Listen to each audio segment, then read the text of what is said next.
మనందరి ప్రభువును లోకరక్షకుడైన యేసుక్రీస్తు వారి ఘనమైన నామమున నా యొక్క శుభములు వందనములు తెలియజేస్తూ ఉన్నాను. వేదిక మీద ఉన్నటువంటి స్థానిక దైవజనులు పాస్టర్ జాన్ గారికి ప్రత్యేకమైన వందనాలు తెలియజేస్తూ ఉన్నాను. కార్యక్రమాన్ని అధ్యక్షులుగా నడిపిస్తున్నటువంటి సంఘ పెద్దలైనటువంటి వారికి ప్రత్యేకమైన వందనాలు తెలియజేస్తూ ఉన్నాను. తరచుగా ఈ యొక్క సంఘానికి నన్ను ఆహ్వానిస్తూ దేవుని దివ్యమైన సంగతులు మనమందరం నేర్చుకోవడానికి దైవజనులు వారు చూపుతూ ఉన్నటువంటి ప్రేమను బట్టి వారికి ప్రత్యేకమైన కృతజ్ఞతలు కూడా తెలియజేస్తూ ఉన్నాను. గడిచినటువంటి గుడ్ ఫ్రైడే రోజున మీకు వాక్యాన్ని అందించడానికి నేను వచ్చాను. అంతకుముందు 2-3 సార్లు కూడా వచ్చాను. అయితే అప్పటికే పాస్టర్ గారు అనారోగ్యంతో హాస్పిటల్లో ఉన్నారు. వారు అప్పటికే డిశ్చార్జ్ అయ్యి మన మధ్యకు రావాల్సి ఉన్నాను. హాస్పిటల్లో ఇంకా వారిని పంపించక వారు అనారోగ్యంతో ఉన్నప్పటికీ స్థానిక సంఘం అప్పుడు అందరూ కూడుకుని దేవుని కార్యక్రమాన్ని నడిపించారు. అప్పటి నుండి తరచుగా వారు అనారోగ్యంతోనే బాధపడుతూ ఉన్నారు. వారి కొరకు అనేక మార్లు ప్రార్థన చేస్తూ ఉన్నాం. దేవుడు ఆయనకు మంచి ఆరోగ్యాన్ని ఇచ్చి ఇంకా ఆయన సేవలో వాడుకోవాలని మనందరి ప్రార్థన జ్ఞాపకం చేసుకుందాం. వారి ఆరోగ్య పరిస్థితి ఎలా ఉన్నప్పటికీ సంఘం పట్ల భారాన్ని కలిగి ఆయా సమయాలలో సంఘంలో జరిగేటటువంటి ప్రతి కార్యక్రమాన్ని కూడా వారు వాయిదా వేయకుండా నడిపించడం చాలా సంతోషం. దేవుడు ఆయనకు పరిపూర్ణమైన ఆరోగ్యాన్ని ఇవ్వాలని కోరుతూ ఉన్నాను. మంచిది. ఈ యొక్క సమయంలో మధ్యాహ్న కాలంలో మనందరి ఆత్మీయ జీవితాలకు అవసరమైనటువంటి ఒక ప్రత్యేకమైన సందేశాన్ని మనం అందరం విందాం. ఈ యొక్క లోకంలో 2 రకాల మనుషులు ఉన్నారు. వారు ఎవరంటే ఒకరు ఆస్తికులు, మరొకరు నాస్తికులు. అస్తికులు కాదు, ఆస్తికులు. ఆస్తికులు అంటే ఆస్తిని సంపాదించేవారు కాదు, వారు కాదు. దేవుడు ఉన్నాడని నమ్మేవారిని ఆస్తికులు అంటారు. దేవుడు లేడని నమ్మేవారిని నాస్తికులు అంటారు. ఆస్తికులు, నాస్తికులు, ఈ 2 కేటగిరీలో మనం దేనిలోనికి వస్తాం? ఆస్తికులు. దేవుడు ఉన్నాడని నమ్మేటటువంటి వారి జాబితాలోనికి మనం వస్తాం. ఈ దేవుడు ఉన్నాడని నమ్మేటటువంటి వారు చాలా రకాలు. మరలా ప్రపంచ జనాభా 2 రకాలైతే, 2 భాగాలైతే, దేవుని నమ్మని వారిని నువ్వు గుంపులోకి తోసిస్తే దేవుని నమ్మేవారు చాలా రకాలుగా ఉన్నారు. ఉదాహరణకి మనం క్రైస్తవులుగా దేవుడు ఉన్నాడని నమ్ముతూ ఉన్నాం. హైందవులుగా వారు కూడా దేవుడు ఉన్నాడని నమ్ముతారు. ముస్లిమ్స్ కూడా దేవుడు ఉన్నాడని నమ్ముతారు. ఇంకా ప్రపంచవ్యాప్తంగా అనేక వందల రకాల మతాలు ఉన్నాయి, మత విశ్వాసాలు ఉన్నాయి. వారు నమ్మేటటువంటి దైవాలుగా ఆరాధన పూజలు చేసేటటువంటి వారు అనేక మంది ఉన్నారు, లక్షల కోట్లలో ఉన్నారు. అయితే ఈ యొక్క సర్వ సమాజము దేవుడు ఉన్నాడని నమ్ముతూ ఉన్నారు. ఎవరిని అడిగినా ఒక్కడే దేవుడనే చెప్తారు. వారు ఎవరిని, ఏ మతం, ఏ ప్రాంతం, ఏ భాష, ఏ కేటగిరీలో ఉన్నా ఒక్కడే దేవుడని చెప్తారు. ఆ ఒక్కడే దేవుడు ఎవరనేసరికే బోల్డని గొడవలు వచ్చి పడ్డాయి. అయితే సమాజం ఒక్కడే దేవుడని ఎవరిని కొలుస్తూ ఉన్నారో, క్రైస్తవులు ఒక్కడే దేవుడని ఎవరిని కొలుస్తూ ఉన్నారో, ఇంతమంది ఒక్కడే దేవుడు అంటున్నారు. ఆ దేవుడు ఎవరో కొన్ని ఆధ్యాత్మిక సత్యాలను తెలుసుకునే ప్రయత్నం చేద్దాం. అయితే వాళ్ళు ఎవరెవరిని దేవుళ్ళు దేవతలను నమ్ముతున్నారన్న విషయాన్ని పక్కన పెడితే, మొట్టమొదటిగా మన ఇంటిని మనం చక్కబెట్టుకునే బాధ్యత మనది కనుక అసలు మనం నమ్మేటటువంటి దేవుడు ఎవరు? ఒకడా, ఇద్దరా, ముగ్గురా, నలుగురా, అనేక మంది అనేటటువంటి సందర్భాన్ని ఆలోచన చేద్దాం. క్రిస్టియానిటీ గురించి మనం మాట్లాడితే ఒక్కడే దేవుడని నమ్మేవారు ఉన్నారు, 2 దేవుళ్ళని నమ్మేవారు ఉన్నారు, 3 దేవుళ్ళని నమ్మేవారు ఉన్నారు, 2 యెహోవాలను నమ్మేవారు ఉన్నారు, మరియ గారిని కూడా కలుపుకుని మొత్తానికి 4 నమ్మేవారు ఉన్నారు. వీళ్ళు సరిపోదన్నట్టుగా పరలోకంలో కూడా ఒక దేవత ఉన్నారని ఆవిడను కూడా కలిపారు. మొత్తానికి 5గురు అయ్యారు. వీళ్ళు సరిపోదన్నట్టుగా మొన్న ఒక ఆయన మాట్లాడుతూ ఉన్నారు. ఏమనంటే బైబిల్ గ్రంథంలో చాలామంది దేవుళ్ళు ఉన్నారు అని మాట్లాడారు. మరొక ఆయన అంటాడు త్రియాక దేవుడు అంటారు. ఇలాగ రకరకాలుగా క్రిస్టియానిటీలోనే 10ల సంఖ్యలో దేవుళ్ళు దేవతలు అనేవారు పుట్టుకొస్తూ ఉన్నారు. అయితే ఈరోజు అసలు ఈ దేవుళ్ళు ప్రస్థానంలో సృష్టికర్త ఎంతమంది ఉంటారు? ఒక్కడే ఉంటాడా సృష్టికర్త? 2 ఉంటారా సృష్టికర్తలు? 3 ఉంటారా? 4 ఉంటారా అనే విషయాన్ని మనం ఆలోచన చేస్తే ఎవరైతే సృష్టికర్త అవుతారో ఆయనే దేవుడు అవుతారు. ఎందరైతే సృష్టికర్తలు ఉంటారో అందరూ దేవుళ్ళే అవుతారు. అయితే ఎంతమంది సృష్టికర్తలు ఉన్నారు అనే విషయంలో మనం ఆలోచన చేద్దాం. ముందుగా ఒక వస్తువు ఉందంటే ఆ వస్తువు దానంతట అదే తయారు కాదు, ఎవరో ఒకరు తయారు చేయాలి. ఉదాహరణకి మనం వాడే మైక్ ఉంది. ఈ మైక్ దీనంతటి ఇదే వస్తుందా? ఎవరన్నా తయారు చేయాలా?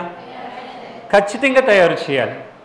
నా షర్టుకు ఉన్నటువంటి మైక్ ఉంది, దీనిని ఎవరొకరు తయారు చేయాలి, కంపెనీ వాడు అంటాం. ఇది ఈ ఫోడియం ఉంది, దీనిని ఒక వడ్రంగి మేస్త్రి తయారు చేయాలి. ఆ కెమెరా ఉంది, కెమెరా స్టాండ్ ఉంది, ఎక్విప్మెంట్స్ ఉన్నాయి, ఫ్యాన్లు లైట్లు ఉన్నాయి.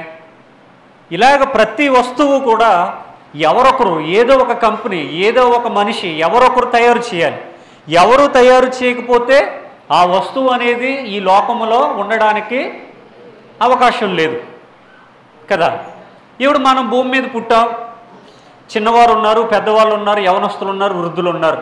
మనం పుట్టామంటే మనలను కన్న తల్లిదండ్రులు ఎవరొకరు ఉండాలి.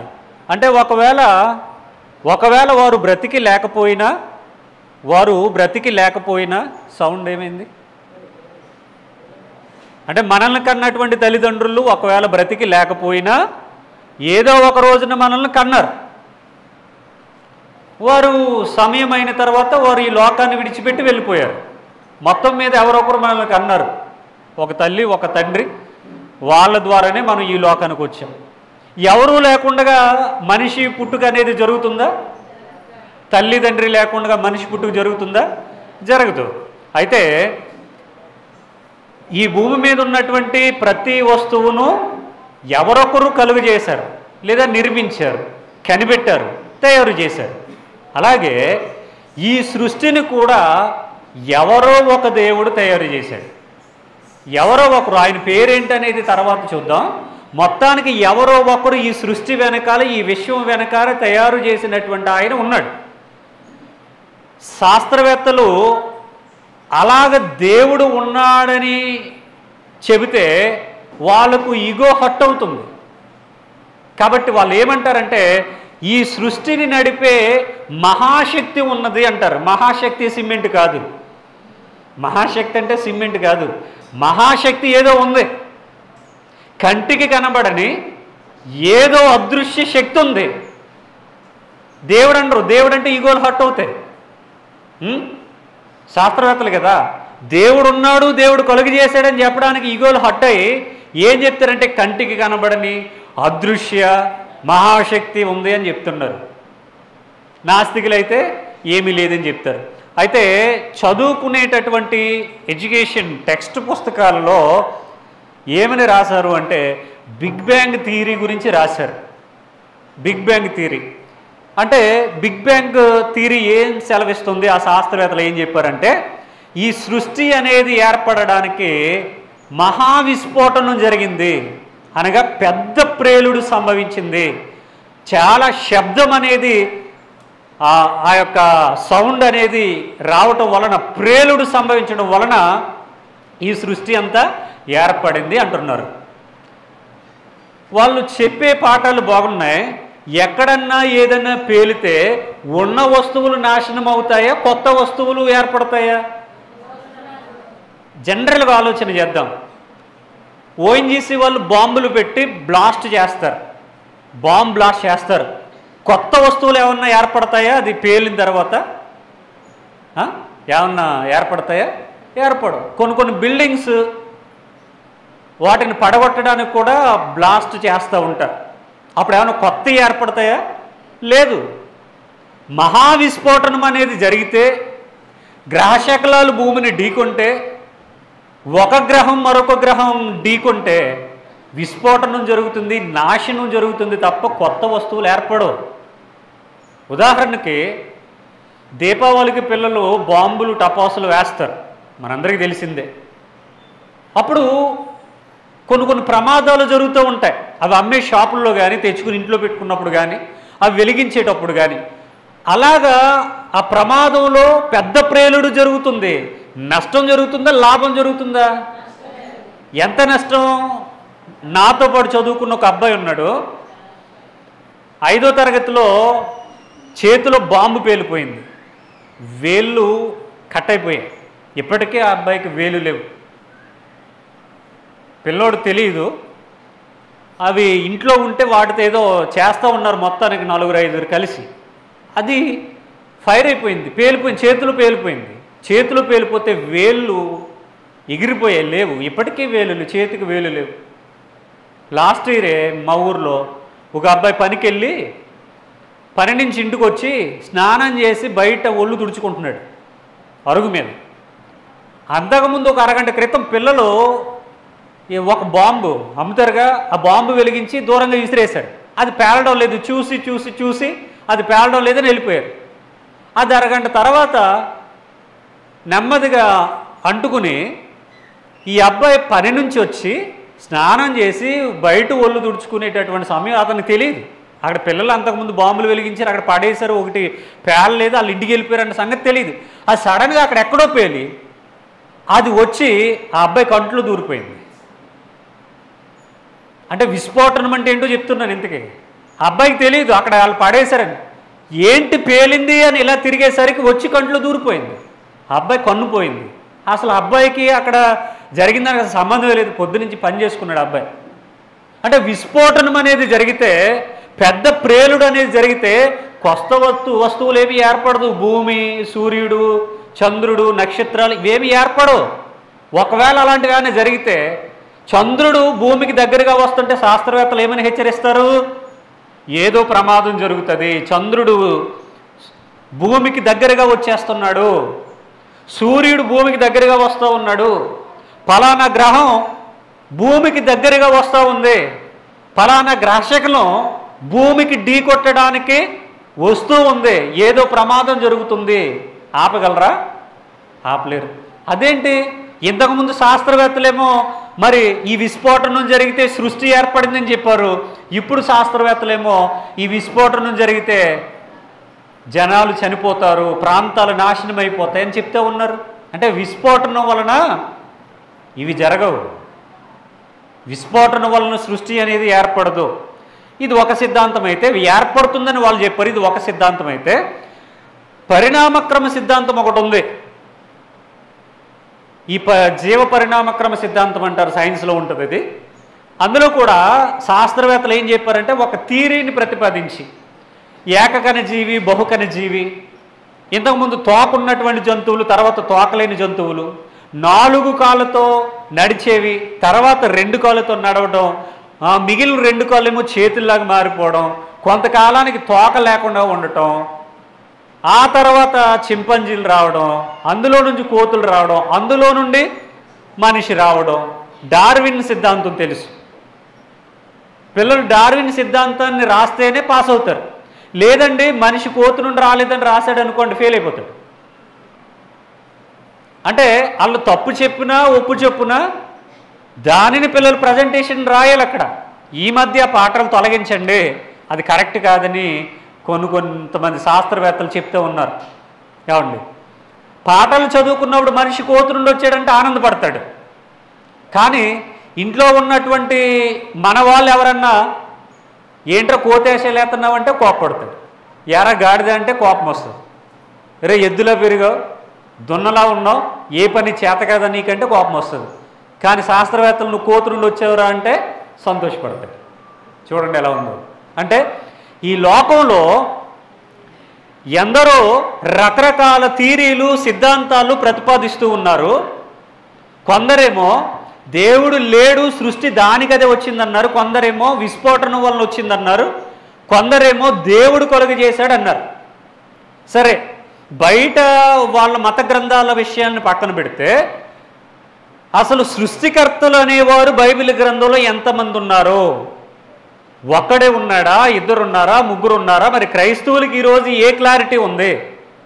ఎవరు ఈ యొక్క సృష్టిని కలిగించారు? ఆ కలిగించిన వారే దేవుడు అవుతాడు.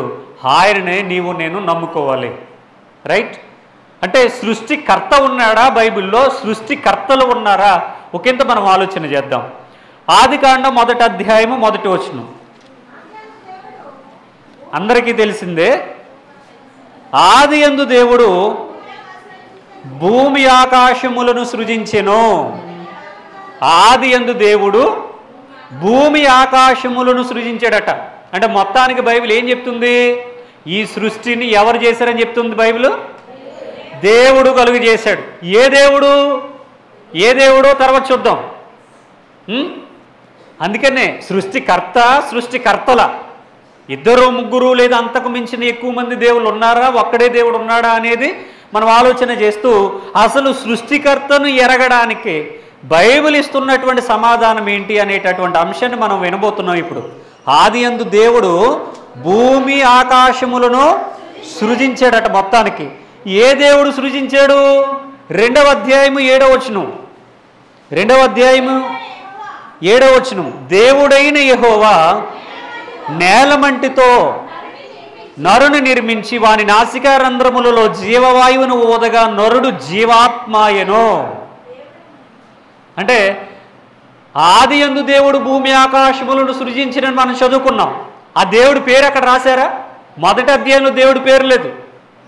1వ అధ్యాయంలో దేవుడు వెలుగును కలుగు చేశాడు, దేవుడు సూర్యుని కలుగు చేశాడు, దేవుడు చంద్రుని కలుగు చేశాడు, దేవుడు నక్షత్రాలు కలుగు చేశాడు, దేవుడు ఆకాశాన్ని కలుగు చేశాడు, భూమిని కలుగు చేశాడు, దేవుడు అది మంచిది ఇది మంచిది అన్నాడు, నరుని కలుగు చేశాడు, అస్తమయము ఉదయము కలుగ ఒక దినమాయను అన్నాడు, చేపలు, పక్షులు, పురుగులు, జంతువులు, చతుష్పాద జంతువులు, సముద్రాలు, నదులు మొత్తం అన్నిటినీ దేవుడు కలుగు చేశాడని చెప్పారు. ఏ దేవుడు కలుగు చేశాడో చెప్పలేదు అక్కడ. 2వ అధ్యాయం 7వ వచనానికి వెళితే ఎవరు కలుగు చేశారట? యెహోవా. దేవుడైన యెహోవా నేలమంటితో నరుని కలుగు చేసినట్టుగా మనం చూస్తూ ఉన్నాం. ఇక కీర్తనల గ్రంథం 102వ అధ్యాయం. కీర్తనల గ్రంథం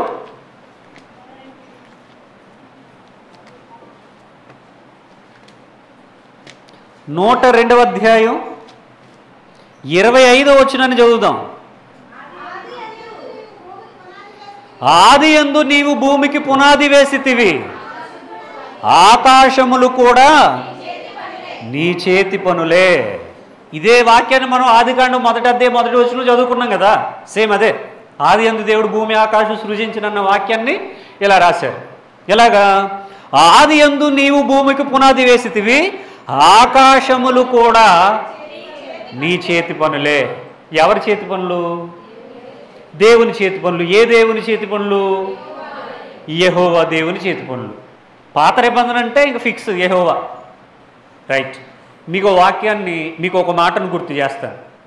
ఏంటంటే మనం ఒక వాక్యాన్ని చదివితే బైబిల్ గ్రంథంలో ఆ వాక్యాన్ని సపోర్ట్ చేసేటటువంటి కొన్ని వాక్యాలు ఉంటాయి.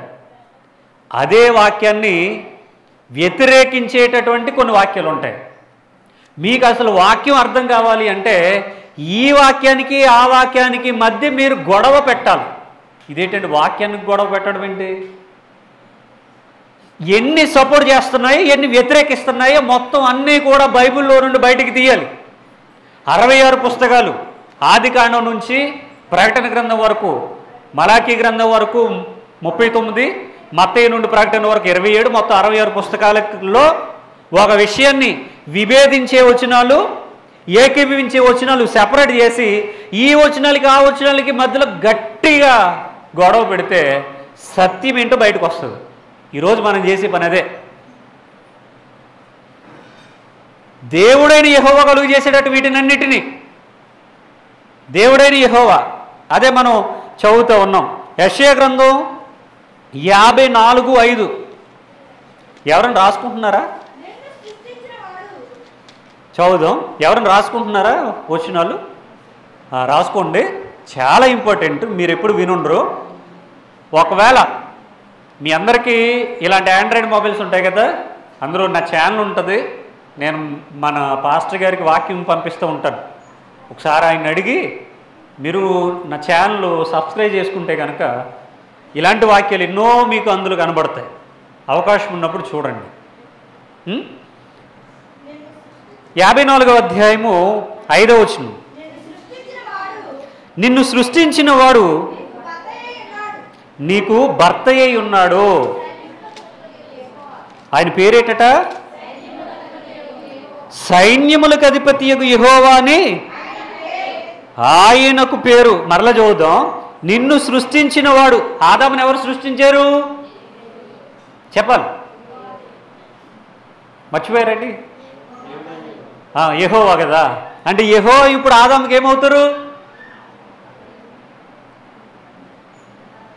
భర్త. అదేంటి, ఆదాం అనే మగాడికి దేవుడు భర్త అయితే ఎలాగా? మరి ఇక్కడ ఏమని రాశారు? నిన్ను సృష్టించిన వాడు నీకు భర్త అయి ఉన్నాడు, సైన్యములకు అధిపతి యెహోవా అని ఆయనకు పేరు. దేవుడు ఆత్మస్వరూపి. మానవుడు అంటే దేహంలో స్త్రీలింగం పురుషలింగం అని ఇక్కడ జెండర్ కేటగిరీ ఉంటుంది తప్ప దేవునికి కేటగిరీ ఏమీ ఉండదు. దేవుడు ఆత్మస్వరూపి. నిన్ను సృష్టించిన వాడు ఆదామునే కాదు, ఈ భూమి మీద మనుషులందరినీ కూడా దేవుడే కదా కలుగు చేశాడు. ఆయనే కదా. మనకంటూ మనం ఏమైనా వచ్చేసామా? కీర్తన గ్రంథం 100వ అధ్యాయంలో ఉంటుంది, మనల్ని మనము సృజించుకొనలేదు, మనలను మనమే సృజించుకొనలేము, ఆయనే మనలను పుట్టించెను, మనం ఆయన వారము, మనం ఆయన ప్రజలము, ఆయన మేపే గొర్రెలం. మనకు మనంగా పుట్టేసామా? మన ఇష్టమా? ఇప్పుడు చాలామంది పెళ్ళైనటువంటి దంపతులను అడుగుతారు, ఏంటి ఏమైనా విశేషమని. ఎన్ని సంవత్సరాలు అడిగినా విశేషాలు ఏమీ ఉండవు. ఒకవేళ వాళ్ళకంటూ ఏమన్నా పవర్స్ ఉన్నాయనుకోండి, ఏళ్ళతో అన్నిసార్లు ఎందుకు అనిపించుకుంటారు కదా. వాళ్ళకి నచ్చినట్టుగా వాళ్ళే అందమైన అమ్మాయిని అందమైన అబ్బాయిని వాళ్ళే పుట్టించుకోగలరు. కానీ దేవుని మీద ఆధారపడుతున్నారంటే అర్థం ఏంటి? మనలను మనమే సృజించుకొనలేము. అక్కడే చదువుతాం మన కీర్తన 100లో. ఇక్కడ కూడా దేవుడైన యెహోవా పుట్టించాడట, కలుగు చేసాడట, నిర్మించాడట. ఎవరిని? మనుషులందరినీ కూడా. అంటే ఈయన ఎవరు? సృష్టికర్తని మనం చదువుతూ ఉన్నాం. ఒకసారి 45వ అధ్యాయం 7వ వచనం. నేను వెలుగును సృజించిన వాడను, అంధకారమును కలుగజేయవాడను, సమాధానకర్తను, కీడును కలుగజేయవాడను నేనే, యెహోవాను నేనే, వీటినన్నిటినీ కలుగజేయవాడను.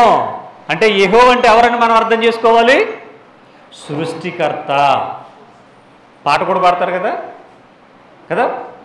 అంటే యెహోవా అనేటటువంటి ఆయన ఎవరు? మాట్లాడండి. భోజనం చేశారా? నిద్ర వస్తుందేంటి? ఫ్యాన్లు కట్టేస్తే నిద్ర ఎగిరిపోతుంది.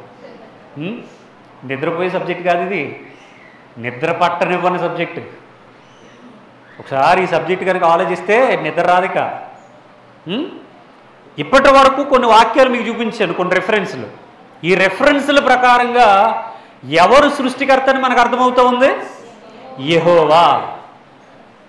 సృష్టికర్త ఒక్కడే ఉంటారా, అనేకులు ఉంటారా? ఇప్పుడు మనం చదువుకున్నాం కదా, నిన్ను సృష్టించిన వాడు నీకు భర్త అయి ఉన్నాడని. భర్త అనుందా, భర్తలు అని ఉందా? భర్త అంటే ఒక్కడా, అనేకులా? ఒక్కడే. సృష్టించిన సృష్టికర్త ఒక్కడే, అనేకులు కాదు. ఇప్పుడు ఏవైతే యెహోవా దేవునికి సపోర్ట్ చేసి ఆయన సృష్టికర్తని ఈ బైబిల్, ఇదే బైబిల్ సెలవిచ్చిందో, ఇదే బైబిల్ మరొకరిని కూడా సృష్టికర్త అంటుంది. అదేలా కుదురుతుంది? కుటుంబానికి ఒక్కడే తండ్రి ఉంటాడు, కుటుంబానికి ఒక్కడే యజమాని ఉంటాడు, భార్యకు ఒక్కడే భర్త ఉండాలి, దేహానికి ఒక్కటే శిరస్సు ఉండాలి. అలా కాక వేరైతే అది భయంకరమైన పరిస్థితి. అయితే ఇదే బైబిల్ యెహోవాను సృష్టికర్తని చెప్పినటువంటి ఇదే బైబిల్ మరొకరిని కూడా సృష్టికర్త అంటుంది. ఇందుకే అందులో ఏది నిజం, ఏది అబద్ధం, ఏది యాక్సెప్ట్ చేయాలి, ఏది వదిలేయాలి, ఏది సత్యం, ఏది అసత్యం, అసలు ఎంతమంది సృష్టికర్తలు, ఎంతమంది దేవుళ్ళు, ఎంతమంది భర్తలు, ఒకసారి మనం ఆలోచన చేద్దాం. యోహాను సువార్త 1వ అధ్యాయం. ఇప్పటి వరకు సృష్టికర్త ఎవరని చదువుకున్నాం మనం? యెహోవా. యోహాను సువార్త 1వ అధ్యాయం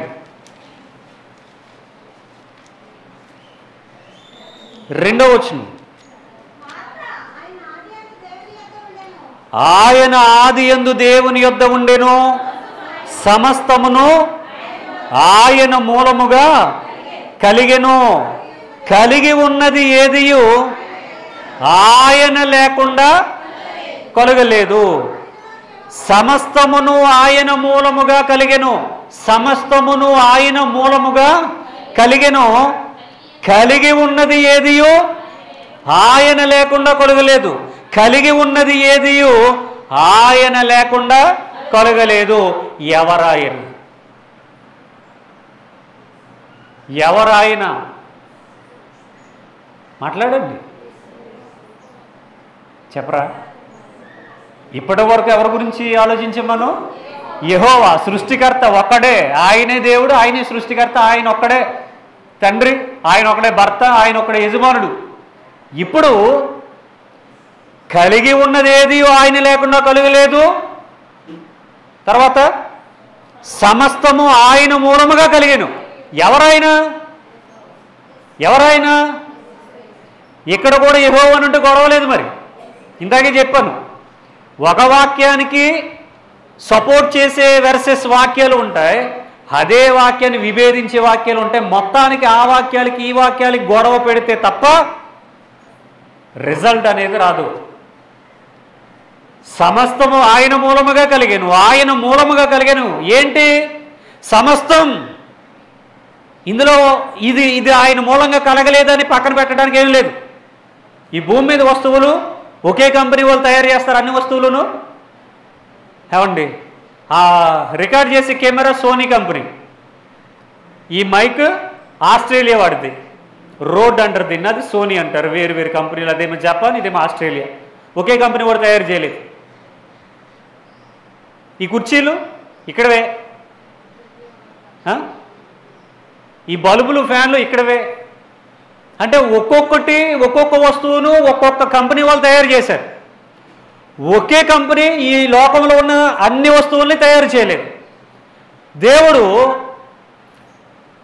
అది సృష్టి, అందులో ఉన్న సమస్తము, మానవులు, జంతువులు, ఏదైనా ఒక్కడే తయారు చేశాడు. పాత నిబంధన ఏమో యెహోవా అని చెప్పింది, క్రొత్త నిబంధనకు వస్తే యేసు అని చెప్తుంది. పోనీ యేసుక్రీస్తు కొన్ని తయారు చేశాడు, కొన్ని ఏమో ఆయన తయారు చేశారు అని అనుకుంటే, మానవుని ఎవరు తయారు చేశారని మనం చదువుకున్నాం? ఆదాముని యెహోవా. యెషయాలో కూడా నిన్ను పుట్టించిన వాడు, నిన్ను అంటే నిన్ను నన్నునే, ఇంకా ఆదామునే కాదు, నిన్ను నన్ను కూడా పుట్టించింది ఎవరట? యెహోవానే చదువుకున్నాం. ఇక్కడికి వస్తే సమస్తము ఆయన మూలముగా. ఆ సమస్తంలో నువ్వు నేను ఉంటామా? ఉంటామా? సమస్తము అనే దానిలో ఉంటాం కదా. మరి యెహోవా కలుగు చేశారని ఆయన చెప్తే, ఈయనేమో సమస్తము నేనే కలుగు చేశాను అంటున్నాడు. కలిగి ఉన్నది ఏది ఆయన లేకుండా కలగలేదు. ఎవరాయన అంటే యేసుక్రీస్తు ప్రభువు అని వాక్యం చెప్తా ఉంది. సరే, ఇంకొంచెం ముందుకు వెళ్దాం. ఇది బుర్రలో పెట్టుకోండి. ఉంటుందా? చిరిగిపోద్దని రికార్డింగ్ పెడతా. ఎఫెసీయులకు రాసినటువంటి పత్రిక 2వ అధ్యాయం. టైం అయిపోతే చెప్పండి, ముగించేద్దాం. ఎఫెసీయులకు రాసినటువంటి పత్రిక 2వ అధ్యాయము 10వ వచనాన్ని ఒకసారి చూద్దాం.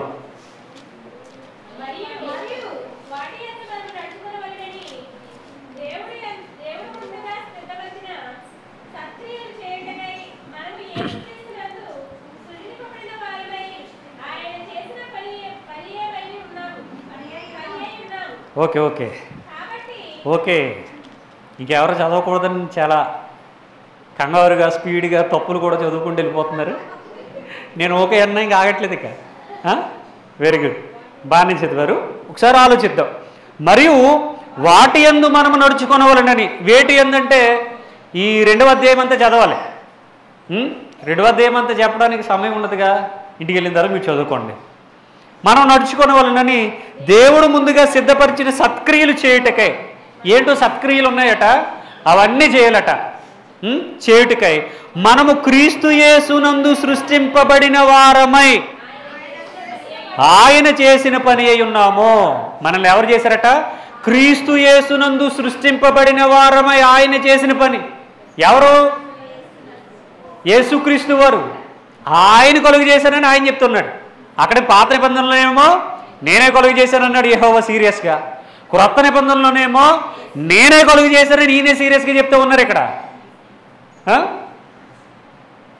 క్రీస్తు యేసునందు సృష్టింపబడిన వారమై ఆయన చేసిన పని అయి ఉన్నాము. చేసిన పని ఆయన చేసుకున్నాడట మనల్ని. ఆయన చేసిన పని అయి ఉన్నాము అంటే యేసుక్రీస్తు వారు కనబడుతున్నారు. అంటే ఈ వెర్షన్లో కూడా యేసుక్రీస్తు వారు ఎవరైనా అర్థం చేసుకోవాలి మనం? సృష్టికర్త. సృష్టికర్త. నా ప్రశ్న, సృష్టికర్త ఒకరా అనేకులా? ఒకడే అయితే ఆయన ఈయన. ఆయన బలంగానే చెప్తున్నాడు, ఈయన బలంగానే చెప్తున్నాడు. మొత్తానికి చూద్దాం, తేలుద్దాం వీళ్ళ సంగతి ఏంటో. కొలస్సీయులకు రాసినటువంటి పత్రిక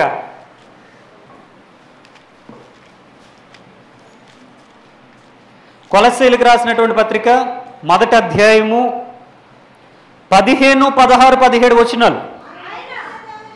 ఆయన అదృశ్య దేవుని స్వరూపి అయి సర్వ సృష్టికి ఆది సంభూతుడై ఉన్నాడు. ఒకసారి ఆగుదాం. ఆయన అదృశ్య దేవుని స్వరూపం. దేవుడు దృశ్యుడా అదృశ్యుడా? ఆత్మ దృశ్యమా అదృశ్యమా? చెప్పాలి గట్టిగా. ఆత్మ దృశ్యమా అదృశ్యమా? దృశ్యము అనగా నేను కనబడుతున్నాను కదా మీకు, ఇదే దృశ్యం అంటే. నేను కనబడకపోతే అదృశ్యం. ఆయన అంటే ఎవరు? యేసుక్రీస్తు వారు అదృశ్య దేవుని స్వరూపం అట. అదృశ్యానికి స్వరూపం ఉంటుందా? అదృశ్యం అంటే శూన్యం కదా. శూన్యానికి రూపం ఏముంటుంది? ఏమీ ఉండదు. కానీ ఎవరినైతే దేవుడు అంటున్నామో ఆ దేవుణ్ణే ప్రభు అయిన యేసు అని చెప్పడానికి రాసినటువంటి వాక్యం ఇది. ఆయన అదృశ్య దేవుని స్వరూపి అయి సర్వ సృష్టికి ఆది సంభూతుడు. సర్వ సృష్టి అంటే ఏదైనా పక్కకు తీసివేయడానికి ఉందా? సర్వ సృష్టి. సర్వము అనగా అందులో మనుషులు ఉన్నారా? జంతువులు ఉన్నాయా? నక్షత్రాలు ఉన్నాయా? సూర్యచంద్రులు ఉన్నారా? ఆకాశం ఉందా? భూమి ఉందా? అన్నీ ఉన్నాయి కదా. పంచభూతములు అన్నీ ఉంటాయి కదా. ఆ పంచభూతాల్లో మనం కూడా ఉంటాం. ఆయన ఆది సంభూతుడట. సర్వ సృష్టికి ఆది సంభూతుడు. ఆది అంటే ప్రారంభం ఆయనే, ఆరంభించింది ఆయనే. ఏమండి? ఆది సంభూతుడు. ఇంకా 16లో అనగా ఆకాశం ఉన్నవి. ఆకాశంలో ఏముంటాయి? పక్షులు ఉంటాయా? సరే, పక్షులు ఉంటాయి. ఆకాశంలో మేఘం ఉంటుందా? మేఘం ఉంటుంది. ఆకాశంలో నక్షత్రాలు ఉంటాయా? సూర్యుడు ఉంటుందా? చంద్రుడా? గ్రహాలా? నవగ్రహాలా? సూర్య కుటుంబమా? సౌర కుటుంబమా? పాలపుంత్ర నక్షత్ర మండలమా? ఖగోళమా? విశ్వమా? ఆకాశములు అని చదువుకున్నామా? మహాకాశములు అని చదువుకున్నామా? అంటే ఇవన్నీ కూడా ఆకాశమందున్నవి, భూమి అందున్నవి. భూమి మీద ఏముంటాయి? చెట్లు, పొట్లు, పాములు, మనుషులు, జంతువులు, పర్వతాలు, కొండలు, నదులు అన్నీ కూడాను. భూమి ఎందున్నవి దృశ్యమైనవి కానీ, అంటే మన కళ్ళతో చూసేవి కానీ, అదృశ్యమైనవి కానీ, అంటే కళ్ళకు కనబడనివి, ఆత్మ, గాలి, సాతాను, ఇవేమి కళ్ళకు కనబడవు కదా. అదృశ్యమైనవి కానీ, అవి సింహాసనములైన, ప్రభుత్వములైన, ప్రధానులైన, అధికారములైన సర్వమును. సర్వమును.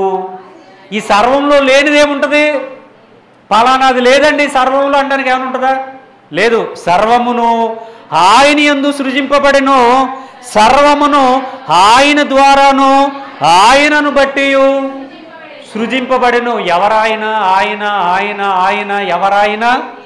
ప్రభు అయిన యేసుక్రీస్తు వారు. 17 వచనం 17 ఆయన అన్నిటికంటే ముందుగా ఉన్నవాడు, ఆయనే, ఆయన కాదు ఆయనే అనగా అర్థం ఏంటి? ఆయన ఆయనే. ఈ రెండు పదాలకు అర్థం ఏంటి? ఆయన అనడానికి ఆయనే అనడానికి తేడా ఏమైనా ఉందా? ఉందా లేదా? ఆయన అంటే క్యాజువల్, ఆయనే అంటే ఆయన మాత్రమే, ఆయన ఒక్కడే, ఆయనే, ఇంకా ఆయన తప్ప వేరొకరు లేరు, అప్పుడే ఆయనే.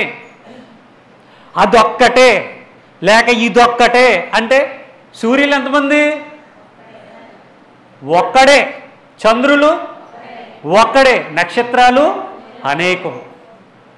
విశ్వానికి సూర్యుడు ఒక్కడే, సూర్యులు ఉండరు, సూర్యుడు ఒక్కడే. విశ్వానికి చంద్రుడు ఒక్కడే, చంద్రులు ఉండరు, నక్షత్రాలు అనేకం. అలాగా ఆయనే సమస్తమునకు ఆధారభూతుడు.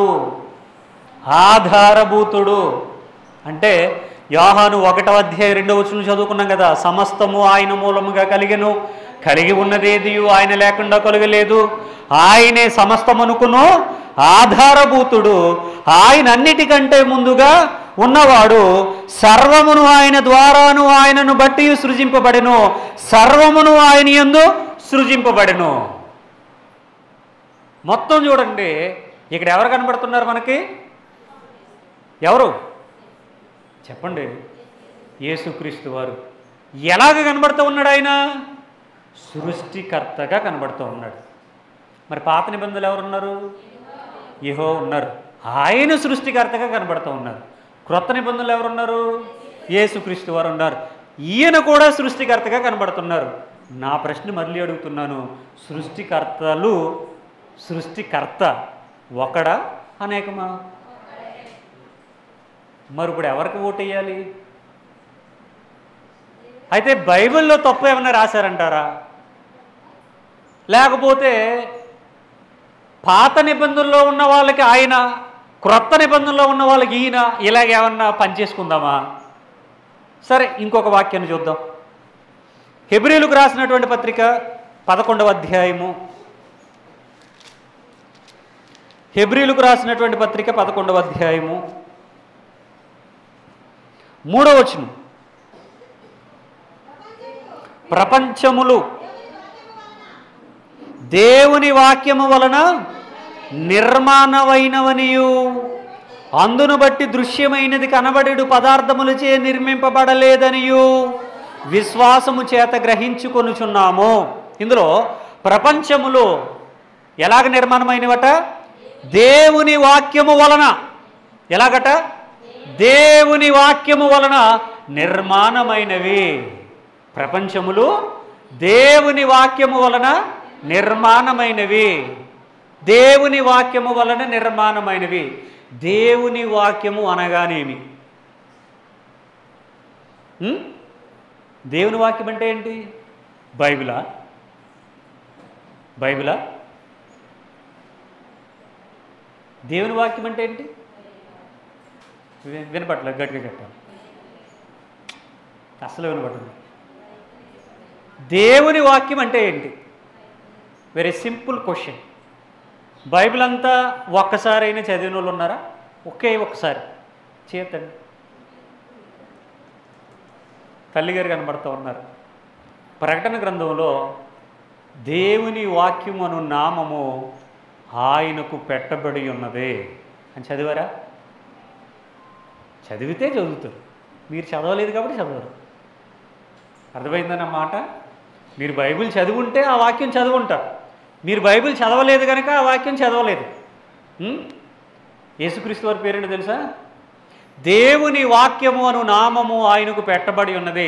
తొడ మీద రాశారట, ఆయన తొడ మీద.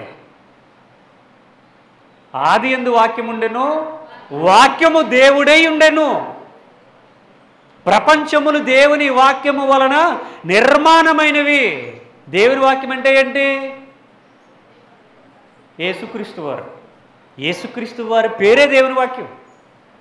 యేసుక్రీస్తు వారి పేరే దేవుని వాక్యం. మీకు పేరుందా? మీకు పేర్లు ఉంటాయి కదా. ఎన్ని పేర్లు ఉంటాయి ఒక్కొక్కరికి? ఒకటేనా? ఒకటి కాదు. మీ ఆయన గారు ముద్దుగా ఒక పేరుతో పిలుస్తాడు, మీ అత్తగారు ముద్దుగా ఇంకో పేరుతో పిలుస్తుంది, మీ బంధువులు ఇంకా ముద్దుగా ఇంకో పేరుతో పిలుస్తారు. ఇంకా కొంతమంది ఉంటారు కోడ్ లాంగ్వేజ్ వాడతారు, పేరు వాడరు, కోడ్ లాంగ్వేజ్ వాడతారు. మీ ఆధార్ కార్డులో ఒకటి ఉంటుంది, మీ పిల్లలు ఒక పేరుతో పిలుస్తారు. మొత్తానికి 4-5 పేర్లు వచ్చేసి. యేసుక్రీస్తు వారికి కూడా చాలా పేర్లు ఉన్నాయి. ఆ పేర్లలో ఒక పేరు దేవుని వాక్యము. మీరు ప్రకటన గ్రంథంలో ఉంటుంది, చదవండి. దేవుని వాక్యం. అందుకనే యోహాను 1వ అధ్యాయం 1వ వచనంలో ఆదియందు వాక్యం ఉండెను, వాక్యము దేవుడై ఉండెను, వాక్యము దేవుడై ఉండెను. ఏ దేవుడు? ఆయనే ప్రభు అయిన యేసుక్రీస్తు వారు. అది మనం అర్థం చేసుకోవాలి. అదే ఇక్కడ రాశారు, ప్రపంచములు దేవుని వాక్యము వలన నిర్మాణమైనవి. దేవుని వాక్యం అంటే ఏంటి? ఇంత చెప్పిన తర్వాత అయినా చెప్పకపోతే బాగదుగా, చెప్పండి. దేవుని వాక్యం అంటే ఏంటి? మీరు మా సంఘస్థులాగా ఉన్నారు, ఏం చెప్పట్లేదు. దేవుని వాక్యం అంటే ఏంటి? యేసుక్రీస్తు వారి పేరది. ప్రపంచములు దేవుని వాక్యం వల్ల నిర్మాణమైనవి అంటే అర్థం ఏంటి? యేసుక్రీస్తు వారి వలన, యేసుక్రీస్తు వారి ద్వారా, యేసుక్రీస్తు వారే వీటినన్నిటినీ కలుగు చేశారు. ఆల్రెడీ మనం కొలస్సీలకు రాసిన పత్రికలో చదువుకున్నాం. ఇప్పటికీ ఎంతమంది సృష్టికర్తలుగా కనబడుతున్నారు మనకి? 2. అయితే 2 సృష్టికర్తలు ఉంటారా? ప్రపంచానికి 2 దేవుళ్ళు అవసరమా? 3-4 దేవుళ్ళు అవసరమా? ఉదాహరణకి పోనేలండి ఉన్నారు, మీకేంటి బాధ అంటే బాధే. మరి చెప్తాను. ఇప్పుడు ఎగ్జాంపుల్గా చెప్తాను. నేను ఒక దేవుని అనుకుందాం అంటే పేర్లు వాడకూడదు కాబట్టి, లేకపోతే పేరు వాడితే నాకు భయమేం లేదు. కొంతమంది చచ్చిపోతారు అంతే ఆ పేర్లు వాడితే. అందుకనే నన్నే అనుకుంటున్నా. నేను ఒక దేవుడిని అనుకుందాం, మన పాస్టర్ గారు ఇంకో దేవుడు అనుకుందాం, ఈ పెద్దయ్య గారు ఇంకో దేవుడు, మేము 3 దేవుళ్ళు అనుకుందాం. నేను ఒక మనిషిని పుట్టించాను. నేను దేవుని కదా, దేవునినా కాదు అనుకోండి. నేను ఒక మనిషిని పుట్టించుకున్నాను, నాకు నచ్చినట్టుగా అందంగా చక్కగా వెరీ వండర్ఫుల్ క్రియేషన్ చేసుకున్నాను. నేను సృష్టికర్తని. నేను ఒక మనిషిని పుట్టించుకున్నాను. ఇప్పుడు వాడు బతుకుతూ ఉన్నాడు, వాడిని చూసి నేను ఆనందపడతాను. నేను ఎక్కడున్నాను? స్వర్గంలో ఉన్నాను, స్టేజ్ మీద కాదు. నేను దేవుని కదా. వాడు భూమి మీద ఉన్నాడు, వాడిని చూసి నేను ఆనందపడతా ఉన్నాను. ఎందుకనో ఈ పెద్ద దేవుడి గారికి అది నచ్చలా, అది నాకు నచ్చి నేను చేసుకున్నాను, నాకు నచ్చదేంటి? నాకు నచ్చుతాడు కదా. ఆయనకు నచ్చాలని రూల్ ఏమైనా ఉందా? ఆయన యాక్సిడెంట్ చేయించేసాడు. ఏం చేయించాడు ఆయన? ఆయన దేవుడే, ఆయనకి శక్తులు ఉన్నాయి, మరి పవర్స్ ఉన్నాయి. నేను చేసుకున్నవాడు నాకు నచ్చాడు, నేను అన్ని చక్కగా చూసుకుంటున్నాను. ఆయనకి నచ్చాలని రూల్ అని ఉంటుందా? లేదు. ఆయన యాక్సిడెంట్ చేయించేశాడు, కాళ్ళు చేతులు మొత్తం ఇరిగిపోయి మొత్తానికి రౌండ్ ముద్దలాగా అయిపోయాడు. కానీ ప్రాణం పోలేదు, బతికి బట్ట కట్టాడు, కొంతకాలమైంది. ఇప్పుడు ఆ దేవుని మీద కోపం వస్తుందా రాదా? ఎందుకని? నేను చేసుకున్న ఆయన ఏం చేశాడు? యాక్సిడెంట్ చేయించాడు. మరి కోపం రాదేంటి? ఇప్పుడు ఈయన ఉన్నాడు, ఆయన కూడా దేవుడే. కొంతకాలం అయిన తర్వాత ఈయన చంపేశాడు. దేవుడికి చంపే అధికారం ఉంటుందా? పుట్టించే అధికారం ఉంటుందా? పుట్టించే అధికారం ఉన్న దేవుడికి మరి చంపే అధికారం కూడా ఉంటుందిగా. కొంతకాలానికి ఆయనకి ఎందుకని నచ్చట్లేదు. ఈయన యాక్సిడెంట్ చేయించాడు, అయినాడు మారలేదేమో. ఇప్పుడు ఈయన కోపం వచ్చింది, ఈయన మొత్తానికి చంపించాడు. వీళ్ళిద్దరూ కక్ష కట్టి కత్తి కట్టి నేను చేసుకున్న వాడిని చంపిస్తే వీళ్ళిద్దరి మీద నాకు కోపం వస్తుందా రాదా? వస్తుంది కదా. అదే కనుక ఒక్కడనే ఉన్నాను అనుకోండి, నచ్చినట్టుగా చేసుకుంటాను, నచ్చకపోతే చంపుకుంటాను. నన్ను ఎవరు అడుగుతారు? నన్ను ఎవరైనా అడుగుతారా? నేను ఎవరికైనా సమాధానం చెప్పాలా? నేను ఎవరి మీద కోప్పడాలా? మా ముగ్గురికి ఏమైనా గొడవలు కావాలా? అక్కర్లేదు కదా. జస్ట్ ఎగ్జాంపుల్ మాత్రమే, నేను దేవుణ్ణి కాదు, ఏమి కాదు. అర్థం చేసుకోవాలంటే లోకంలో బోల్డు పేర్లు ఉన్నాయి, వాడచ్చు. కాకపోతే మనం రాజ్యాంగాన్ని గౌరవించాలి కాబట్టి ఆ పేర్లు ప్రస్తావించకూడదు. నేను బైబిల్లో విషయాలు మాట్లాడుతున్నాను. బైబిల్లో కూడా ఎంతమంది దేవుళ్ళు ఉన్నారని ఈరోజు రకరకాలుగా మాట్లాడుతున్నారు. ఒక్కడు, ఇద్దరు, ఇద్దరు యెహోవారు, ముగ్గురు, నలుగురు, ఐదుగురు, ఆరుగురు. ఈ సంఖ్య పెరిగిపోతూ ఉంది రోజు రోజుకి. వీళ్ళకి జ్ఞానం పెరిగిపోతుంది. ఎందుకని వీళ్ళకి జ్ఞానం పెరిగే కొలది ఈ బైబిల్లో దేవుళ్ళు పెరిగిపోతూ ఉన్నారు. ఏమండి, మీకు ఇంకో ఎగ్జాంపుల్ చెప్తా. ఒక దేవుడు ఆయనకి నచ్చక ఒక ఊరిని దహించాలనుకున్నాడు. ఒక ఊర్లో ఉన్న ప్రజలు నచ్చక ఆయన దహించేయాలనుకున్నాడు. ఉదాహరణకి లోతు గారి కాలంలో సొదొమ గొమొర్రా పట్టణాలు అగ్నిగంధకాలతో కాల్చివేయబడ్డాయి కదా, అవును కదా, చరిత్రలో బైబిల్లో అదే ఒకటి ఉంది. ఇప్పుడు ఇంకో దేవుడికి ఈ దేవుడు చేసిన పని నచ్చక వర్షం కురిపించేసి ఆర్పేసాడు అనుకోండి, ఎలా ఉంటుంది? ఎలా ఉంటుంది? వీళ్ళిద్దరికీ ఫైటింగే కదా. మరి అలాంటి సందర్భాలు ఏమైనా జరిగే బైబిల్లో లేదు. అంటే అర్థం చేసుకోవాలి, మన దేవుడు మనందరికీ జ్ఞానాన్ని ఇచ్చాడు కదా. సృష్టికర్తలు ఒక్కడుంటారా, ఇద్దరుంటారా? తండ్రులు ఒక్కడుంటారా? భర్తని చెప్పుకున్నాడు ఆయన, ఒక్కడుంటాడా, ఇద్దరుంటారా? ఏంటి ఈ సందర్భాలు అని మనం ఆలోచించాలి. సృష్టికర్తని ఎరిగితేనే ఆయన ఎవరో, ఆ దేవుడు ఎవరో, ఆయన ఎందుకు నమ్ముకోవాలి, ఇవన్నీ మనకు అర్థమవుతాయి. అయితే ఇప్పుడు మొత్తానికి 2 క్యారెక్టర్స్ మీ మధ్యలో చూపించాను. ఎవరు వాళ్ళు? యెహోవా అనే పాత నిబంధనలు ఉన్నటువంటి దేవుడు, యేసు అని కొత్త నిబంధనలు ఉన్నటువంటి ఆయన దేవుడని చాలామంది అంటలేదు ఈ రోజున. అయితే వీరిద్దరిలో దేవుడు ఎవరు? వీరిద్దరిలో తండ్రి ఎవరు? వీరిద్దరిలో భర్త ఎవరు? వీరిద్దరిలో సృష్టికర్త ఎవరు? వీరిద్దరిలో ఎవరిని నమ్మాలి? ఇద్దరిని నమ్మమని బైబిల్ చెప్పిందా? మీరు బైబిల్ చాలాసార్లు చదివారు కదా. ఒక్కడే దేవుడు అని 100 రెఫరెన్స్లు ఉన్నాయా? ఇద్దరు ముగ్గురు దేవుళ్ళని రెఫరెన్స్లు కనిపించే మీకు? గట్టిగా చెప్పాలి. ఓన్లీ వన్ అండ్ ఓన్లీ ఒక్కడే దేవుడు. అది పాత నిబంధనలో చదివిన, క్రొత్త నిబంధనలో చదివిన ఎంతమంది దేవుళ్ళని కనిపిస్తుంది మనకి? ఒక్కడే. మరి ఇప్పుడు మనం ఇద్దరు సృష్టికర్తలు కనబడుతున్నారు కదా. ఇద్దరిని నమ్మితే పప్పులు కాలేసినట్టే. ఇద్దరు లేరు, ఒక్కడే ఉన్నాడు. ఏంటో ఆ సందర్భాలను మరి వ్రాయబడింది తప్పు అంటే తప్పు కాదు, అర్థం చేసుకోవడంలో ఏదో తప్పు ఉంది. ఎవరు అర్థం చేసుకోవడంలో? మనం దేవుణ్ణి అర్థం చేసుకోవడంలో లోపం ఉంది తప్ప దేవునిలో లోపం లేదు. వ్రాసిన సందర్భాల్లో కూడా లోపం లేదు. సృష్టికర్తలు ఎంతమంది ఉంటారు? ఒక్కడే. ఇద్దరు ముగ్గురు ఉంటే 2 ఉదాహరణలు చెప్పాను. మేము ముగ్గురు దేవులమైతే మా పరిస్థితి ఎలా ఉంటుందో చెప్పాను. వర్షాన్ని కురిపించే దేవుడు ఒకరు, అగ్నిని కురిపించే దేవుడు అయితే వాళ్ళ గొడవలు ఎలా ఉంటాయో చెప్పాను. ఒక్కడే దేవుడైతే ఆయన ఇష్టం ఎలాగ నెరవేరుతుందో కూడా చెప్పాను. కాబట్టి ఒకరుంటే బాగుంటుందా, ఇద్దరు ముగ్గురు ఉంటే బాగుంటుందా? ఏమండి, అసలు ఒక్క దేవుణ్ణే మనం సంతోషపెట్టలేము, ఒక్క దేవుని కోసమే మనం బ్రతకలేము. మనకు మళ్ళీ ఇద్దరు ముగ్గురు కావాలా? ఇద్దరు ముగ్గురిని ఆరాధించే భక్తి మనకుందా? ఇద్దరు ముగ్గురిని స్తుతించే అంత భక్తి మనకుందా? ఇద్దరు ముగ్గురిని పాడి కీర్తించే భక్తి మనకుందా? ఇద్దరు ముగ్గురిని మనం ఆనందపరిచేటంత భక్తి మనకుందా? ఇప్పుడు ఒకరి విషయంలోనే మనం వారిని ఆనందపరచలేకపోతున్నాం కదా. ఇద్దరు ముగ్గురిని అయితే ఇంకెలా ఉంటుంది? అది చాలా పెద్ద గొడవది. కొంచెం జాగ్రత్తగా విందాం. కొద్ది నిమిషాల్లో నేను ముగిస్తాను. చాలా విలువైన మాటలండి. ఇద్దరు ముగ్గురిని దేవుడు అంటాడు బైబిల్లో, ఒక వ్యక్తి దేవునికి సిరికి దాసుడు కాలేడు. ఇద్దరు యజమానులు, ధనము యజమానే, దేవుడు యజమానే, వీళ్ళిద్దరినీ కూడా నువ్వు దాసుడిగా ఉండలేవు, ఒక్కరికి దాసుడిగా ఉండవని చెప్పారు. అలాగా ముగ్గురికి ప్రార్థన చేయాలి, ముగ్గురికి ఆరాధన చేయాలి, ముగ్గురికి కానుకలు ఇవ్వాలి, ముగ్గురికి పాటలు పాడాలి, ముగ్గురికి ప్రార్థన చేయాలి అంటే మరి భక్తి జీవితం సరిపోద్దా? అసలు ఒక్కడే అర్థం కానప్పుడు ముగ్గురు ఎలా అర్థమవుతారు వారికి? అందుకనే బైబిల్ మర్మంగా రాయించాడట దేవుడు. ఎలా రాయించాడు? మర్మంగా.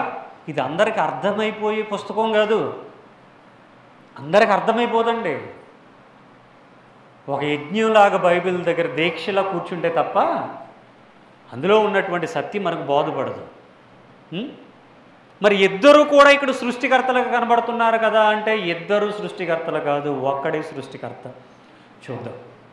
యోబు గ్రంథం 9వ అధ్యాయము. యోబు గ్రంథం 9వ అధ్యాయము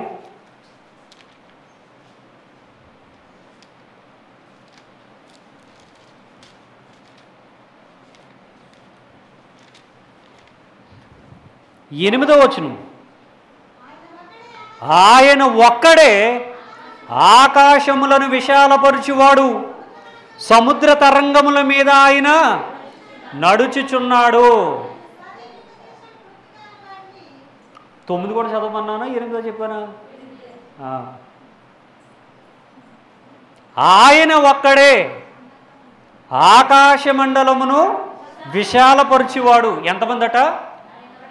ఆ మూలన ఒక ఆయన అటు పట్టుకులాగి, ఈ మూలన ఒక ఆయన ఇటు పట్టుకులాగి బరకాలు వేస్తున్నట్టుగా చేయలేదు. ఒక్కడే విశాలపరిచాడట. ఆయన ఒక్కడే. వారు అని లేదు అక్కడ, ఆయన ఒక్కడే అని ఉంది. కింద లైన్లో సముద్ర తరంగముల మీద ఆయన నడుచుచున్నాడు. పాత నిబంధనలో ఈ వాక్యం ఎవరి గురించి? యెహోవా గురించి. ఏం చేస్తున్నాడట ఆయన? సముద్ర తరంగముల మీద ఆయన నడుచుచున్నాడు. సముద్ర తరంగముల మీద ఆయన నడుచుచున్నాడు. నడిచాడా? సముద్ర తరంగాల మీద నడిచాడా? ఎక్కడ? నాకు అనిపించలేదు. మరి పాత నిబంధనలో సముద్రాన్ని ఆయన కలుగ చేశాడని మన ఆదికాండం 1వ అధ్యాయంలో చదువుతాం కదా. సముద్రాన్ని ఎవరు కలుగ చేశారు? యెహోవా కలుగ చేశారని చదువుతాం. మరి సముద్రం మీద ఎక్కడ నడిచారు? మీరు చెప్పండి, నాకు రిఫరెన్స్ చెప్పండి. సముద్రం మీద యెహోవా ఎక్కడ నడిచారు? మన నిద్రపోయినప్పుడా?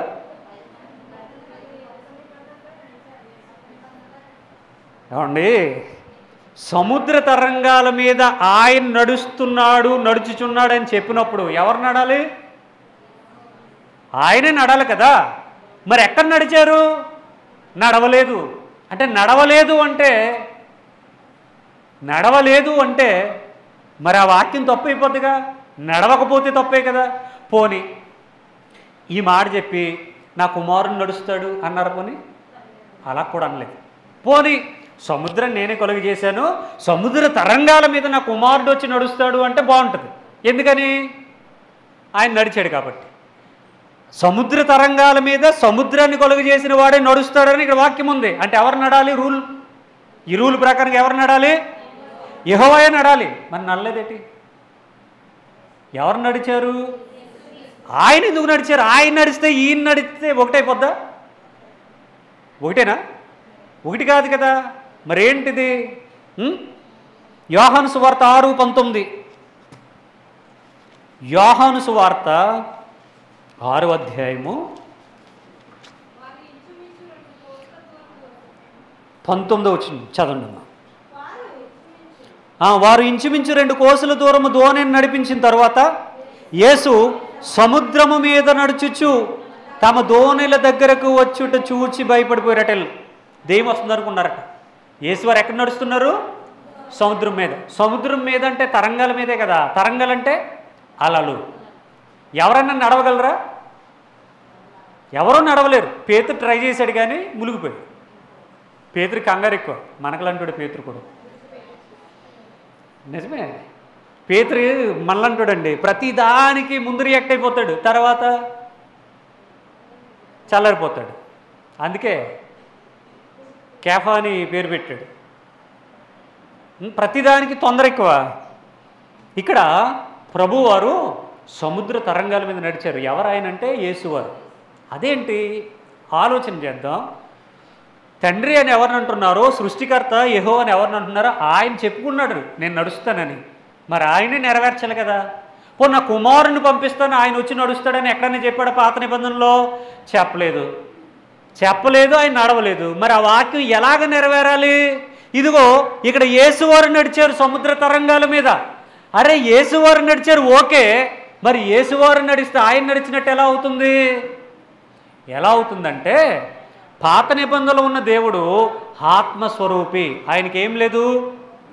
శరీరం లేదు, రూపం లేదు, ఆకారం లేదు. కొన్ని సందర్భాల్లో మహిమా స్వరూపంలో వచ్చి మోషేకి, అబ్రహాముకి వాళ్ళతో మాట్లాడడం, వాళ్ళ ఇంటికి వెళ్ళడం చేశాడు తప్ప మనలాంటి మానవ దేహంలో ఆయన లేరు. మరి ఆ వాగ్దానం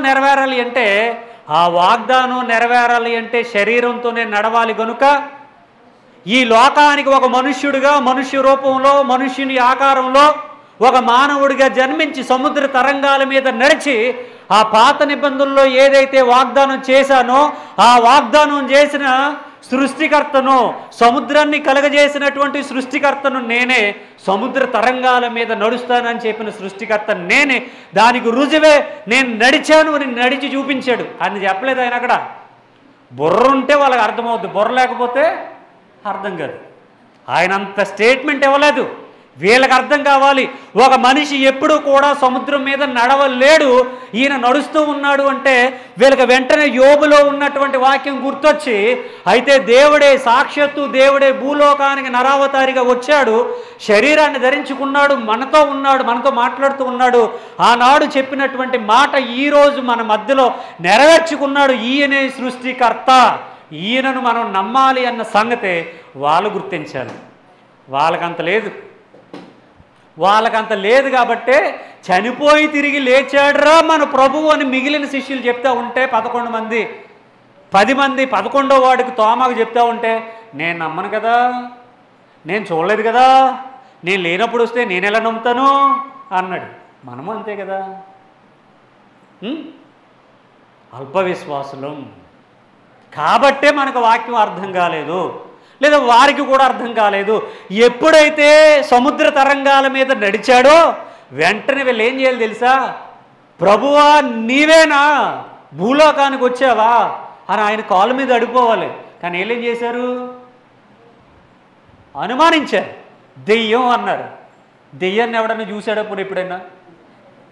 నేను దేవుడు చూశానని చేతులు ఎత్తే వాళ్ళు కనబడతారు ప్రపంచంలో, కానీ నేను దెయ్యాన్ని చూశాను అన్నవాడు ఎవడో కనపడ్డు. పోని ఒకవేళ వీళ్ళు దెయ్యాన్ని చూశారంటే ఏం చెప్తారు? ఎర్ర చీర కట్టుకుంది, తెల్ల చీర కట్టుకుంది, మర్రి చెట్టు ఎక్కింది, రావి చెట్టు ఎక్కింది, యాప చెట్టు ఎక్కింది, అర్ధరాత్రి గజ్జలు గలుగలుమన్నాయి, మల్లెపూలు వాసన వచ్చాయి, కాళ్ళు వెనక్కి తిరిగి ఉన్నాయి, పెద్ద పెద్ద గోర్లు ఉన్నాయని చెప్తాడు. ఇది వీడు ఊహ, వీడి భయం తప్ప ఏమీ ఉండదు. దెయ్యం అంటే ఆత్మను ఉంటుందండి. ఆత్మ కనబడుతుందా? ఆత్మలు ఎక్కడ కనబడతాయి? ఒకవేళ ఆత్మ కనబడుతుంది అంటే నీ ఆత్మ ఎలా ఉందో చూపించు. నీకు ఆత్మ ఉందా? మనందరికి ఆత్మలు ఉంటాయిగా, కనబడతాయా? కనబడదు. మరి వీడికి దెయ్యం ఎలా కనబడింది? వీడి భయం మీద అంతే తప్ప ఏం కాదు. అంటే సముద్ర తరంగాల మీద యేసుక్రీస్తు వారు నడిచారు అంటే అర్థం ఏంటో తెలుసా? ఆనాడు సముద్రాన్ని కొలగజేసిన వాడు ఆయనే. ఓకే, ఇక రెండవ పాయింట్, నిర్గమకాండము 4వ అధ్యాయం. నేను టైం చూసుకోవట్లేదు, మీరు ఎప్పుడు ముగించేమంటే అప్పుడు ముగించేస్తాను. ఓకేనా? నిర్గమకాండం 4వ అధ్యాయము 11వ వచనం. ఎవరట ఇక్కడ? యెహోవా. మానవులకు నోరిచ్చిన వాడెవడు? మోగవానినే గాని, చెవిటివానినే గాని, దృష్టి గలవానినే గాని, గ్రుడ్డివానినే గాని పుట్టించిన వాడెవడో? యెహోవానైన నేనే కదా. ఎవరు అని అడుగుతున్నాను. ఎవరు? ఈ మోగోన్ని, గుడ్డోన్ని, చెవిటోన్ని, కుంటోన్ని, నత్తోన్ని, ఎర్రోన్ని, వీళ్ళందరినీ ఎవరు కలుగు చేశారట? యెహోవానకు నేనే కదా అంటున్నాడు ఆయన. కీర్తనల గ్రంథం 146వ అధ్యాయము. కీర్తనల గ్రంథం 146వ అధ్యాయం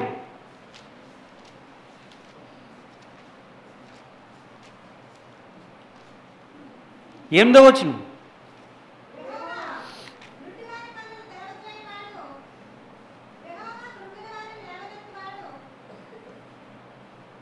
చదవండి.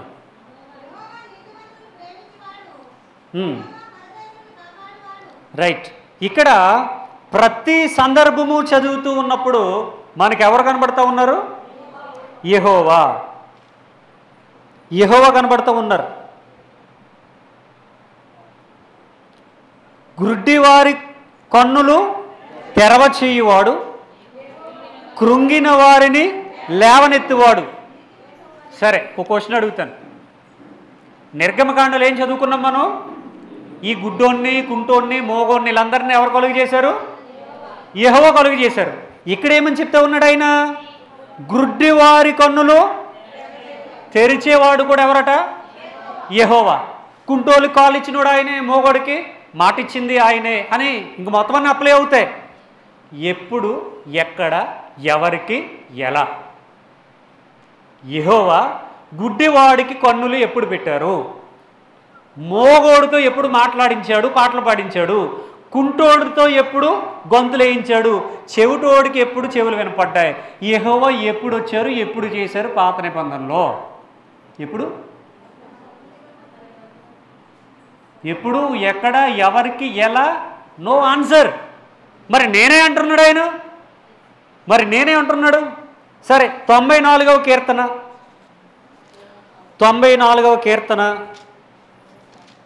9వ వచనం. 94:9. చెవులు కలుగు చేసిన వాడు వినకుండునా, కంటిని నిర్మించిన వాడు కానకుండునా? ఈ చెవుల్ని, కళ్ళను ఎవరిచ్చారు? యెహోవాయే కదా. నేను వినకుండా ఉంటానా? మీకు కళ్ళు ఇచ్చింది నేను చూడకుండా ఉంటాను అన్నాడు. ఆయన ఎప్పుడు చూశాడు? ఎవరిని చూశాడు? ఎక్కడ చేశాడు? ఏంటి సందర్భాలు?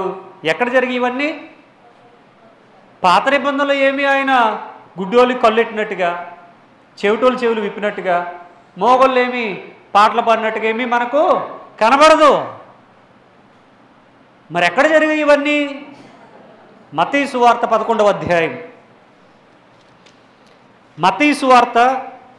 నేను చేస్తానని చెప్పిన దేవుడు ఏం చేయాలి? ఆయనే వచ్చి చేయాలి. నా కుమారుణ్ణి పంపించి చేపిస్తానన్నాడా? చెప్పాలి. నేనే చేస్తానన్నాడా? నా కొడుకు వస్తాడన్నాడా? నేనే చేస్తానన్నాడు. చేశారా? చేసిన ఆనవాళ్ళు లేవు. 11వ అధ్యాయము మత్తయి సువార్త 5వ వచనం.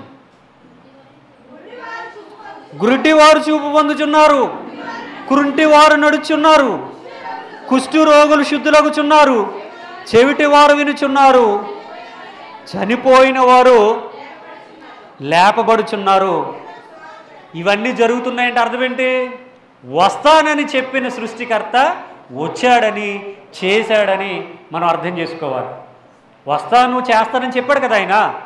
ఇవన్నీ జరుగుతూ ఉన్నాయంటే ఏమని అర్థం చేసుకోవాలి? వస్తానని, చేస్తానని చెప్పిన ఆత్మస్వరూపి అయిన దేవుడు శరీరధారిగా ఈ లోకానికి వచ్చి అప్పుడు చెప్పినవన్నీ ఇప్పుడు నెరవేర్చుకుంటున్నాడని మనం అర్థం చేసుకోవాలి. కానీ మనం ఏమైనా అర్థం చేసుకున్నాం? ఈయన వేరు, ఆయన వేరు. ఆయన తండ్రి, ఈయన కుమారుడు. ఇంకా నేను తాత మనవడు అనలేదు. చెప్పిన ఆయన చేస్తున్నాడని అర్థం చేసుకోవాలి. అంటే ఇప్పుడు సృష్టికర్తలు ఎంతమంది అని అర్థమవుతుంది మనకి? ఒక్కడే. చెప్పిన ఆయనే వచ్చి రుజువు చేసుకుంటున్నాడు. ఇక్కడ అది అక్కడ చెప్పాడు, ఇక్కడ రుజువు. పాత నిబంధనలో చెప్పాడు, క్రొత్త నిబంధనలో చేసి చూపించాడు. నేనే సృష్టికర్తను, నేనే అప్పుడు మాట్లాడాను, ఇదిగో చేసి నేనే దేవుణ్ణని, నేనే సృష్టికర్తనని రుజువు చేయించుకున్నాడు. ఇది మనం అర్థం చేసుకోవాలి. ఆదికాండం 1వ అధ్యాయం 11వ వచనం. ఆదికాండం 1వ అధ్యాయము 11వ వచనం.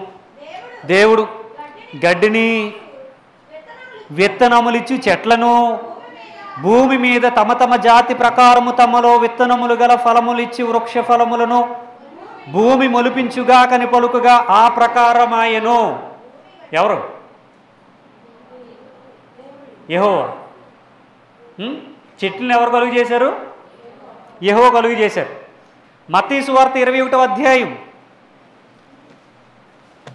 మత్తయి సువార్త 21వ అధ్యాయము 18, 19, 20 వచనాలు.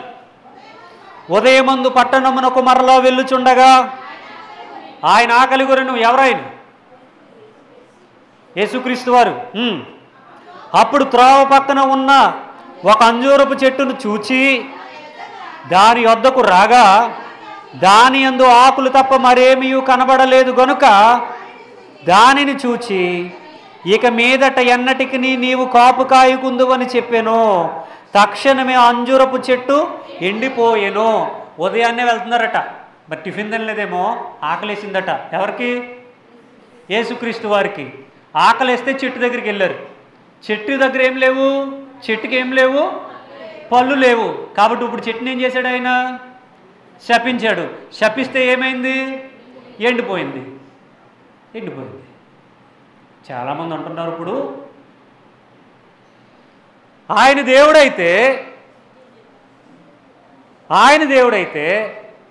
చెట్టుకు పళ్ళు లేవని తెలియదా?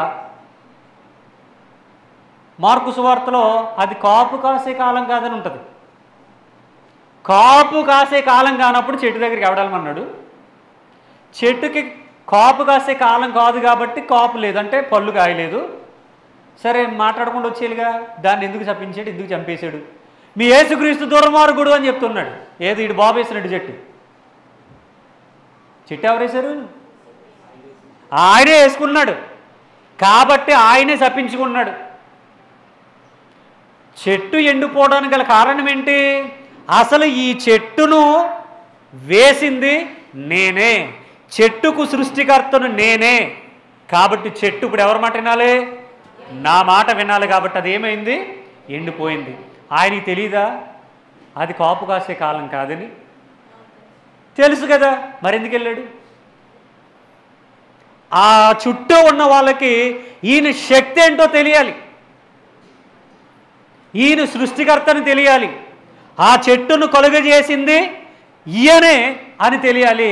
కాబట్టి ఈయన ఒక మాట్లాడితే అది ఎండిపోయిందని వాళ్ళకి అర్థం అవ్వాలి అని చేసాడు. అలా ఏమండి, బాప్తిస్మం తీసుకున్న తర్వాత 40 రోజులు ఉపవాసం ఉన్నాడు. ఈ పూట ఉండలేడా? ఉపవాసం ఉండలేడా? ఉండగలడా? ఉండగలడు. 40 దినాలు ఉపవాసం ఉన్నాడు కదా ఆయన బాప్తిస్మం తీసుకున్న తర్వాత. ఒక్క పూట ఉండలేడా? మీటింగ్కి వెళ్తుంటే ఎవరో ఒకరు ఎదురు పెడతారుగా. ఉదయాన్నే బయలుదేరి వెళ్తున్నాడు, ఎక్కడో ఒకటి వెళ్తారుగా, ఎవరో ఒకరు ఎదురు పెడతారుగా. మధ్యలోనే దీన్ని ఎందుకు చంపించాలి? అరే, నన్ను మీతో తిరుగుతూ ఉంటే ఏదో అల్లాటప్ప అనుకుంటున్నారు, నా శక్తి ఏంటో మీకు అర్థం కావట్లేదురా, ఒక్కసారి చూపిస్తాను రండి అని తీసుకెళ్ళాడు మన చెట్టు దగ్గర. అంటే దీన్ని బట్టి మనం ఏమని అర్థం చేసుకోవాలి? సృష్టికర్త, చెట్టును వేసిన సృష్టికర్త ఉన్నాడే ఆయనే ఈయన. కాబట్టి ఇప్పుడు సృష్టి ఆయన మాట విన్నది. భూమి మీద గాలిని కలిగించింది ఆయనే, తుఫాన్ను పుట్టించింది ఆయనే, సముద్రాన్ని కలుగు చేసింది ఆయనే. ఒకానొక దినాన్న సముద్ర ప్రయాణంలో ఉండగా భయంకరమైన తుఫాన్ వచ్చింది. అప్పుడు శిష్యులు లేపుతారు, ఈయన ఏం పడుకుంటాడు. లేపి, ప్రభువా నశించిపోచున్నాము, నీకు చింత లేదా అని అడుగుతారు. ఎందుకురా భయపడుతున్నారు, నేనున్నాను కదా అని చెప్పి లేచి గాలిని గద్దెంపగా సముద్రము మిక్కిలి నిమ్మలమాయను. తుఫాను ఏమైంది? అణిగిపోయింది, ఆగిపోయింది. అప్పుడు వీళ్ళు అంటున్నారు, ఈయన ఎవరో, గాలియు సముద్రమును ఈయనకు లోబడుచున్నవే. ఎవరైతే లోబడతాయి? మనమంటే లోబడతాయేటి? ఏమండి, మనమంటే లోబడతాయా? కరోనా వచ్చినప్పుడు మనం వెళ్ళి కరోనా పో అంటే ఆ పో అనేటప్పుడు మాట్లాడతాంగా, వెంటనే నోట్లోకి వచ్చేది, గొంతులోకి వెళ్ళిపోద్ది. అంటే మన మాట ఎనిమివి కలుగ చేసిన వాడు చెప్పాలి. అక్కడ రాశారు, ఈయన ఎవరో, గాలియు సముద్రమును ఈయనకు లోబడుచున్నవని ఒకరితో ఒకరు మాట్లాడుకుంటున్నారట. ఎవరు ఆయన? ఎవరు? సముద్రం ఎందుకు ఆయన మాట ఏంది? తుఫాన్ ఎందుకు ఆగిపోయింది? గాలి ఎందుకు ఆగిపోయింది? ఆయన ఎవరు? సృష్టికర్త. పాత నిబంధనలు ఉంటుంది, తుఫాన్ను పుట్టించింది నేనే. ఎవరు? యెహోవా. తుఫాన్ని పంపించింది నేనే అని ఉంటుంది. పంపించింది ఆయనే కాబట్టి ఆగిపోమని చెప్పింది కూడా ఆయనే. అంటే ఈ వాక్యాన్ని బట్టి మనకేమని అర్థం అవ్వాలి? సృష్టికర్త ఎవరని? ఒక్కడే అని అర్థం అవ్వాలి. ఎవరా సృష్టికర్త? ప్రభు అయిన యేసుక్రీస్తు వారు. పాత నిబంధనలో ఆ పేరు వాడుకోలేదు, క్రొత్త నిబంధనలో ఆ పేరుతో పరిచయం చేసుకున్నాడు. ఇంకా ఆలోచన చేద్దామా? ఇంట్రెస్టింగ్గా ఉందా, బోర్గా ఉందా? పర్లేదా? ఇంకో 10 నిమిషాలు చెప్పుకోవచ్చా? మాట్లాడడంలో చాలామంది. ప్రసంగి గ్రంథం 12వ అధ్యాయం.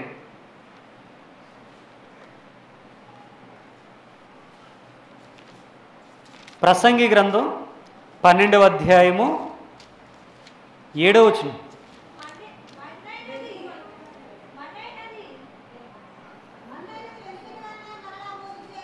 మన్నైనది వెనుకటి వలె మరలా భూమికి చేరును, ఆత్మ దాని దయచేసిన దేవుని యొద్దకు మరలా పోవును.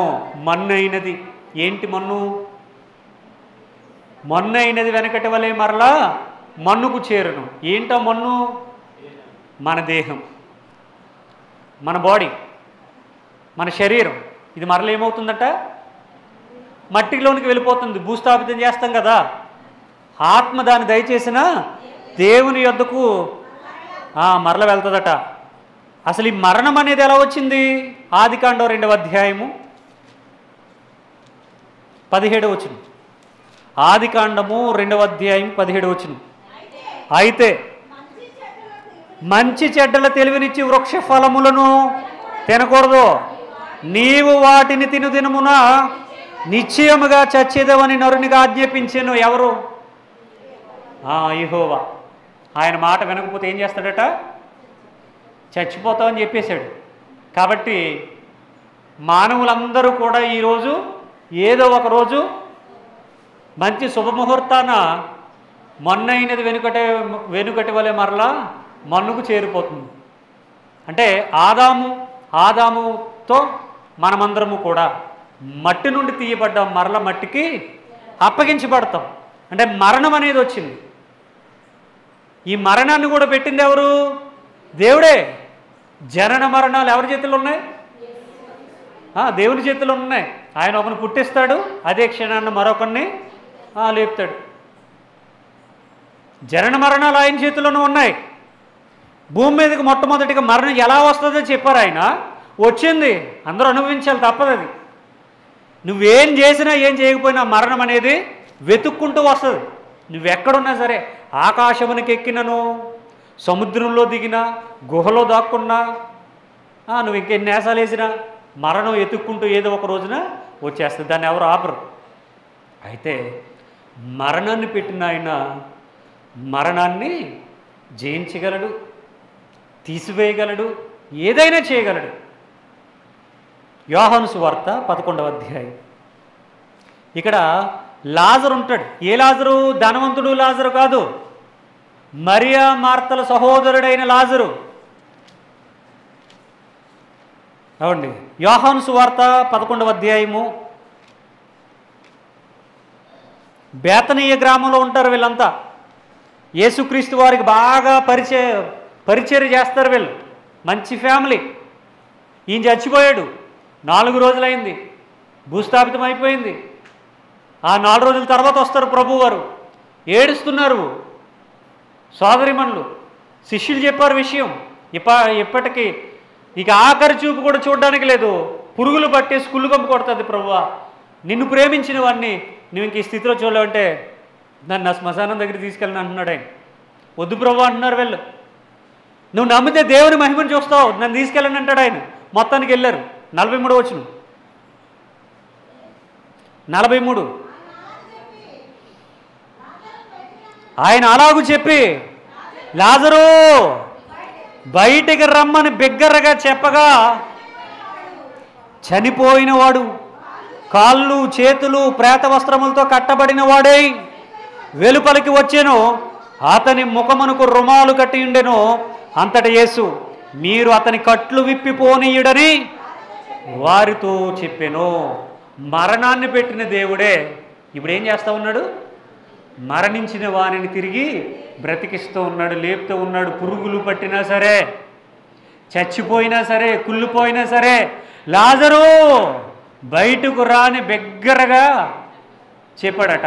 వెంటనే వచ్చేసాడటండి బయటికి, వెంటనే వచ్చాడట. ఇవన్నీ ఎవరు చేయగలరు? మానవుడు చేయగలడా? దేవుడు కానివాడు చేయగలడా? ఏమండి, ఇవన్నీ ఆల్రెడీ పాత నిబంధనలోని విషయాలు. క్రొత్త నిబంధనలో వాటిని ఏదైతే ప్రవచన రూపంలో పలికారో వాటిని నెరవేర్చి రుజువు చేసుకున్నాడు. నేనే సృష్టికర్తను, నేనే దేవుణ్ణి. ఆయన అంటాడు, నేనెవరిని అని మీరు నమ్ముతున్నారు? నేను చేసిన క్రియలను బట్టి అయినా సరే నన్ను నమ్మండి. చాలామంది అంటారు కదా, నేను దేవుణ్ణి ఎక్కడని చెప్పుకున్నాడా అని. ఆయన చెప్పుకోకూడదు, అలాగ శరీరంతో ఉన్నాడు కదా. శరీరంతో ఉన్నాడు కనుక నేను దేవుణ్ణి ఆయన చెప్పుకోకూడదు కనుకనే ఆయన ఏమంటాడంటే, డైరెక్ట్గా నేను దేవుణ్ణి చెప్పుకోకుండా నేను చేసిన క్రియలను బట్టి నన్ను నమ్మండి అన్నాడు. ఎందుకు నమ్మాలి ఆయన్ని? ఆయన మనిషి అయితే ఎందుకు నమ్మాలి? ఆయన దేవుడు కాకపోతే ఎందుకు నమ్మాలి? ఆయన సృష్టికర్త కాకపోతే ఎందుకు నమ్మాలి? ఒకవేళ కాకపోతే ఇవన్నీ ఎలా జరుగుతాయి? ఇవన్నీ జరుగుతున్నాయంటే సామాన్యుడా? లేదండి, తండ్రి చెప్పాడు కొడుకు చేశాడంటే చెల్లదు, తప్పది. తండ్రి చెప్తే ఆయనే చేసుకోవాలి. కన్యక గర్భవతి కుమారుణ్ణి కనును అని ప్రవచనం, అందరికి పిల్లలు పుట్టారు. ప్రవచనం నెరవేరినట్ట? ఎవరికి పుట్టాలి? కన్యకు పుట్టాలి. అప్పుడే కదా ప్రవచనం నెరవేరటం. అంతేనా?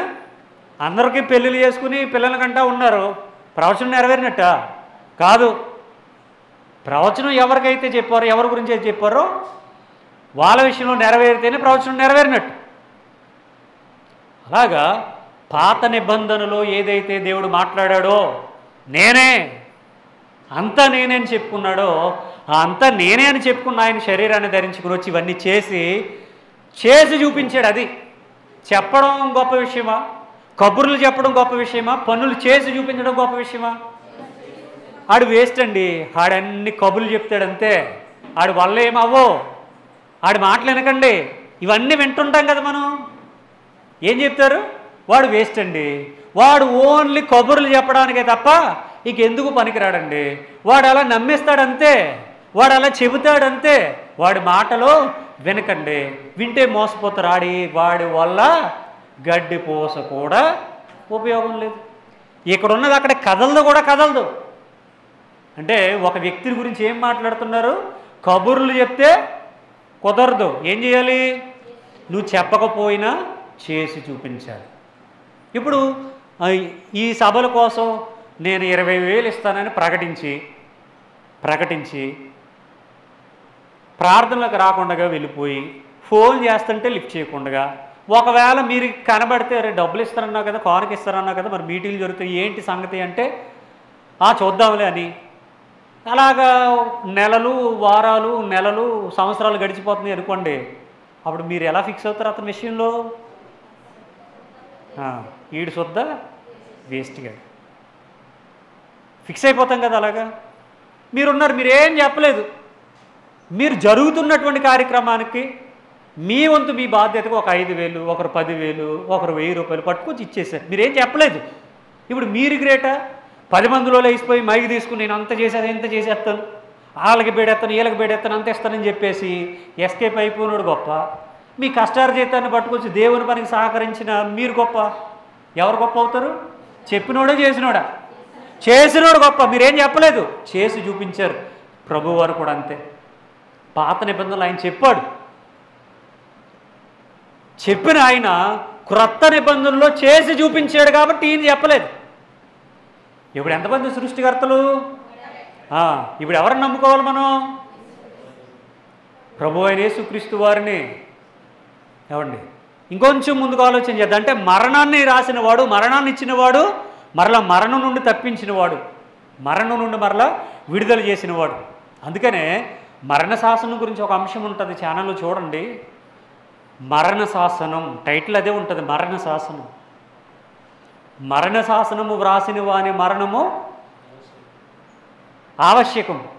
అతడు మరణిస్తేనే తప్ప ఆ శాసనం చెల్లదు అని ఉంటుంది. అంటే మరణ శాసనం రాసిన వాడు మరణించాలి.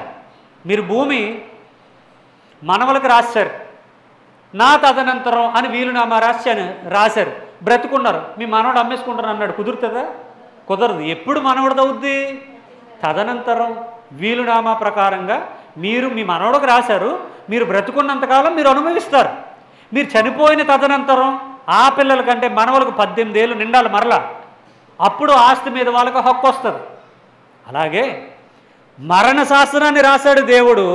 ఆయన మరణిస్తేనే తప్ప ఏమండి, అందుకని మరణపు ముళ్ళును విరిచినవాడు, మరణాన్ని జయించినవాడు, మృత్యువును జయించినవాడు, భయానికి భయాన్ని చూపించినవాడు, మరణాన్నే మరణంతో అంటే చావును చావు దెబ్బ కట్టినవాడు మృత్యుంజయుడే ప్రభు అయిన యేసుక్రీస్తు వారు.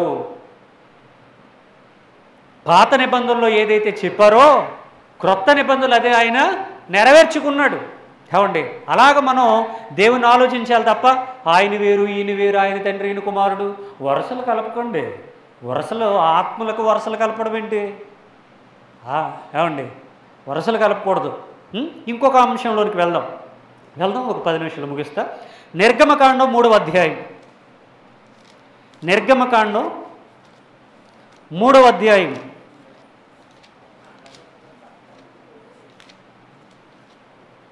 3వ అధ్యాయము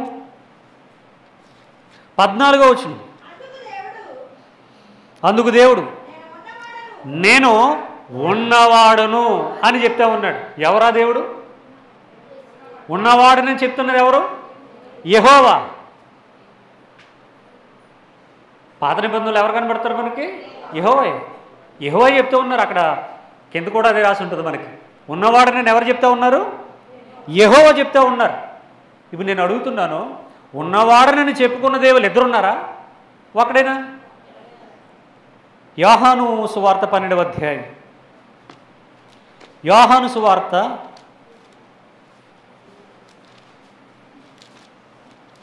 12వ అధ్యాయము 34వ వచనం.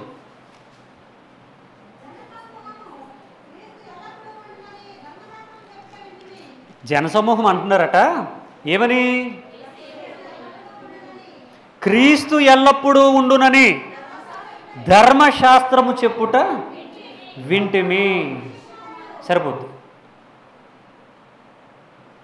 జనసమూహం చెప్తా ఉన్నారు ఏమనంటే క్రీస్తు ఎల్లప్పుడూ ఉండును అని ధర్మశాస్త్రం చెప్తుంది అంటున్నారు. ఏమండి, ధర్మశాస్త్రం ఆది, నిర్గమ, లేవియ, సంఖ్య, ద్వితీయోపదేశ కాండాలు, పంచకాండాలు అంటారు. వీటిని రాసింది మోషే గారు. మోషే గారి ద్వారానే దేవుడు ధర్మశాస్త్రం రాయించాడు. అందులో వ్రాయబడినటువంటి సందర్భాలలో ఏమండి మనం ముందు చదువుకున్నాం నిర్గమకాండంలో, నేను ఉన్నవాడును అని దేవుడు చెప్తా ఉన్నాడు. క్రీస్తు అంటే ఏంటట? ఎల్లప్పుడూ ఉండునను. క్రీస్తు ఎల్లప్పుడూ ఉండునని ధర్మశాస్త్రం చెప్పగా వింటిని. క్రీస్తు అంటే ఎల్లప్పుడూ ఉన్నవాడు. క్రీస్తు అనే శబ్దానికి అభిషక్తుడు అని అర్థం. క్రీస్తు అంటే ఉన్నవాడు అని అర్థం. క్రీస్తు అనగా క్రీస్తు ఎల్లప్పుడూ ఉండునని ధర్మశాస్త్రము చెప్పగా వింటిమి. క్రీస్తు ఎల్లప్పుడూ ఉండునని, ఎల్లప్పుడూ ఉండునని, ఎల్లప్పుడూ ఉండువాడు పాత నిబంధనలో యెహోవా కనబడుతున్నారు మనకి. క్రొత్త నిబంధనలో క్రీస్తు కనబడుతూ ఉన్నారు. అనగా ఈ యేసుక్రీస్తు వారే పాత నిబంధనలో ఉన్న యెహోవా, ఈ యేసుక్రీస్తు వారే సృష్టికర్త. ఈ యేసుక్రీస్తు వారినే మనం ఈరోజు నమ్మాలి. అందుకనే నేనే మార్గము అన్నాడు, కానీ మేమే మార్గం అనలేదు. మేమే అంటే ఇద్దరు కావచ్చు, ముగ్గురు కావచ్చు, నలుగురు కావచ్చు, ఆ పరలోకంలో ఎంతమంది దేవుళ్ళు ఉన్నారని చాలామంది నమ్ముతున్నారు, వాళ్ళందరూ కావచ్చు. కానీ ఏం చెప్తూ ఉన్నారు ఆయన? నేనే నేనే నేనే నేనే అంటే ఎంతమంది? ఒకడే. మరి ఏరి? యెహోవా ఏరి? ఆ యెహోవాయే యేసయ్యాడు, యేసుగా మారిపోయాడు. కాబట్టి ఇప్పుడు చెప్తా ఉన్నాడు నేనే నేనే నేను తప్ప ఇంకేం లేదు ఇక వెళ్ళడానికి, వేరే మార్గం లేదు, నేనే జీవన్నని ప్రభువారు చెప్తూ ఉన్నారు. యెషయా గ్రంథం 35వ అధ్యాయం. ఇది వేరే అంశం. ఇవన్నీ మీరు జాగ్రత్తగా రాసుకుని పరిశీలించండి. చాలా విలువైన సందర్భాలు నేను మీకు తెలియజేశాను. యెషయా గ్రంథం 35వ అధ్యాయము 4 నుండి 6 వరకు ఒకసారి చదువుదాం. తత్తరిల్లు హృదయముతో ఎట్లా ఉన్నది? భయపడక ధైర్యంగా ఉండి ప్రతిదండన చేయుటకై మీ దేవుడు వచ్చుచున్నాడు. ప్రతిదండనను చేయదగిన ప్రతీకారమును ఆయన చేయును. ఆయన వచ్చి తానే మిమ్మను రక్షించును. ఆయన వచ్చి తానే మిమ్మను రక్షించును. ఆయనే వస్తాడా, కొడుకును పంపుతాడా? ఆయన వచ్చి తానే మిమ్మల్ని రక్షించును. అంతే తప్ప నేను నా కొడుకును పంపుతాను నేను ఎక్కడ చెప్పలేదు. ఆయన చెప్పరా? ఆయనే వచ్చి తానే మిమ్మల్ని రక్షించును. గ్రుడ్డి ఆయన వచ్చి ఏం చేస్తాడట? గ్రుడ్డి వారి కన్నులు తెరుస్తాడు. పాత నిబంధనలో ఉన్న సృష్టికర్త ఆయన వచ్చిన తర్వాత గుడ్డివారి కన్నులు తెరుస్తాడు, చెవిటివారి చెవులు విప్పుతాడు, కుంటివాడు దుప్పు వలె గొంతులు వేయిస్తాడు, మోగవాని నాలుగుతో పాటలు పాడిస్తాడట. ఎవరు? పాత నిబంధనలో ఉన్నటువంటి సృష్టికర్త భూమి మీదకి వచ్చిన తర్వాత ఆయనే వచ్చి తానే మిమ్మల్ని రక్షిస్తాడు. అప్పుడు మీరు ఎలాగ గుర్తుపట్టగలరు ఆయనని? గుడ్డోళ్ళు చూస్తారు, అప్పుడు ఆయన వచ్చాడని మీరు అర్థం చేసుకోవాలి. కుంటోళ్ళు నడుస్తారు, అప్పుడు ఆయన వచ్చాడని మీరు అర్థం చేసుకోవాలి తప్ప ఈ రోజుల్లో స్వస్థతలు కాదు జరిగేవి. ఈ రోజుల్లో స్వస్థతలు బోటకాలు, దెయ్యాలను వదిలించడాలు, నాటకాలు, వరాలు, కావండి అబద్ధాలు. మరలా వీళ్ళు అంటారు ఇవన్నీ చేయడానికి దేవుడికి శక్తి లేదా అని. దేవుడికి శక్తి లేకపోవడం కాదు, నీకు బుర్ర సరిగా పనిచేయక అసలు దేవుడు ఎవరు, ఆయన్ని ఎందుకు నమ్ముకోవాలి, ఆయన ఎలా ఉంటాడు, ఆయన ఎందుకు ఆ కాలంలో అలా చేశాడు, ఇప్పుడు చేస్తాడా చేయడా, ఇవి ఆలోచించాలి. దేవుడికి శక్తి లేదా? శక్తి లేకపోతే నువ్వు ఏమైనా ఇస్తావు వెళ్ళి? ఆయన అన్న మానవుడా ఇప్పుడు శక్తిగా ఉండి తర్వాత శక్తిహీనుడు అయిపోవడానికి? ఆయన బలహీనుడా? కాదు, నేను వస్తాను, మిమ్మల్ని రక్షిస్తానన్నాడు. ఇది ఎలాగ గుర్తించాలి అంటే గుడ్డివారు చూస్తారు. అప్పుడు మీకేం అర్థం అవ్వాలి? నేను వచ్చానని మీకు అర్థం అవ్వాలి. నేను వచ్చాను అంటే ఎవరు వచ్చారని? యెహోవా వచ్చారని. యెహోవా ఇప్పుడు ఎలా ఉన్నారు? పాత నిబంధనలో ఆత్మస్వరూపిగా ఉన్న యెహోవా ఇప్పుడు ఎలా ఉన్నారు? శరీరధారిగా యేసుక్రీస్తుగా ఉన్నారు అని అర్థం అవ్వాలి. అందుకనే నేను ఈ సూచక్రియలు, అద్భుతాలు, మహత్కార్యాలు, దెయ్యాలను వదిలించడాలు, కుష్టి రోగాన్ని నయం చేయడాలు, సముద్రాన్ని కూడా నిమ్మలపరచడాలు, అవసరమైతే చచ్చి పురుగులు పట్టిన వాణిని సైతం బ్రతికించడాలు, అవసరమైతే నేనే చచ్చిపోయి బ్రతకడం కూడా జరుగుతుంది. అంటే నేను ఎవరిని నమ్మాలి? మీరు నేనే దేవుణ్ణి అని నమ్మాలి, నేనే సృష్టికర్తను నమ్మాలి, నేనే వాగ్దానం చేసిన వాడిని నమ్మాలి. అందుకనే సృష్టికర్తను ఎరుగుట ఎలా లోకానుసారమైన పక్కన పెడితే క్రైస్తవులు అర్థం చేసుకోవలసినటువంటి విషయం ఇదండి. మరి వచ్చాడా ఆయన? తానే వచ్చి ఆయనే మిమ్మల్ని రక్షిస్తానన్నాడు కదా, వచ్చాడా? మత్తయి సువార్త మొదటి అధ్యాయం, మత్తయి సువార్త మొదటి అధ్యాయము 21వ వచనం.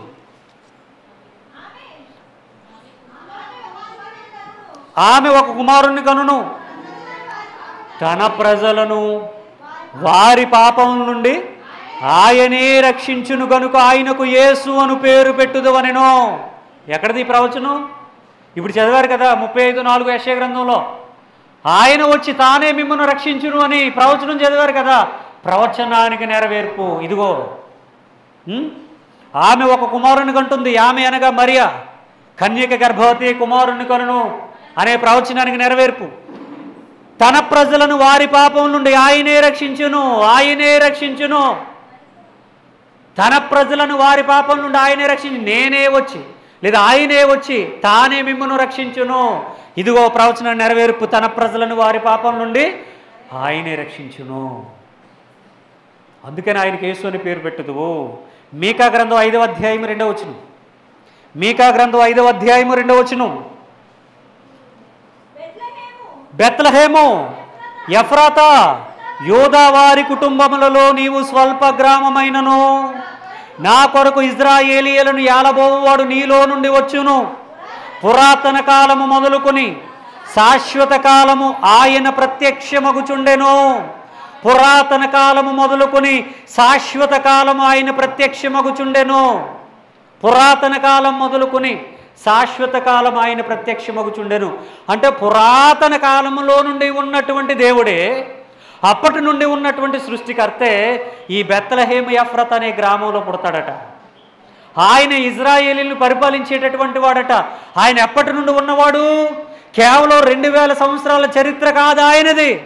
నిన్న కాక మొన్న ఉన్నవాడు కాదు ఆయన.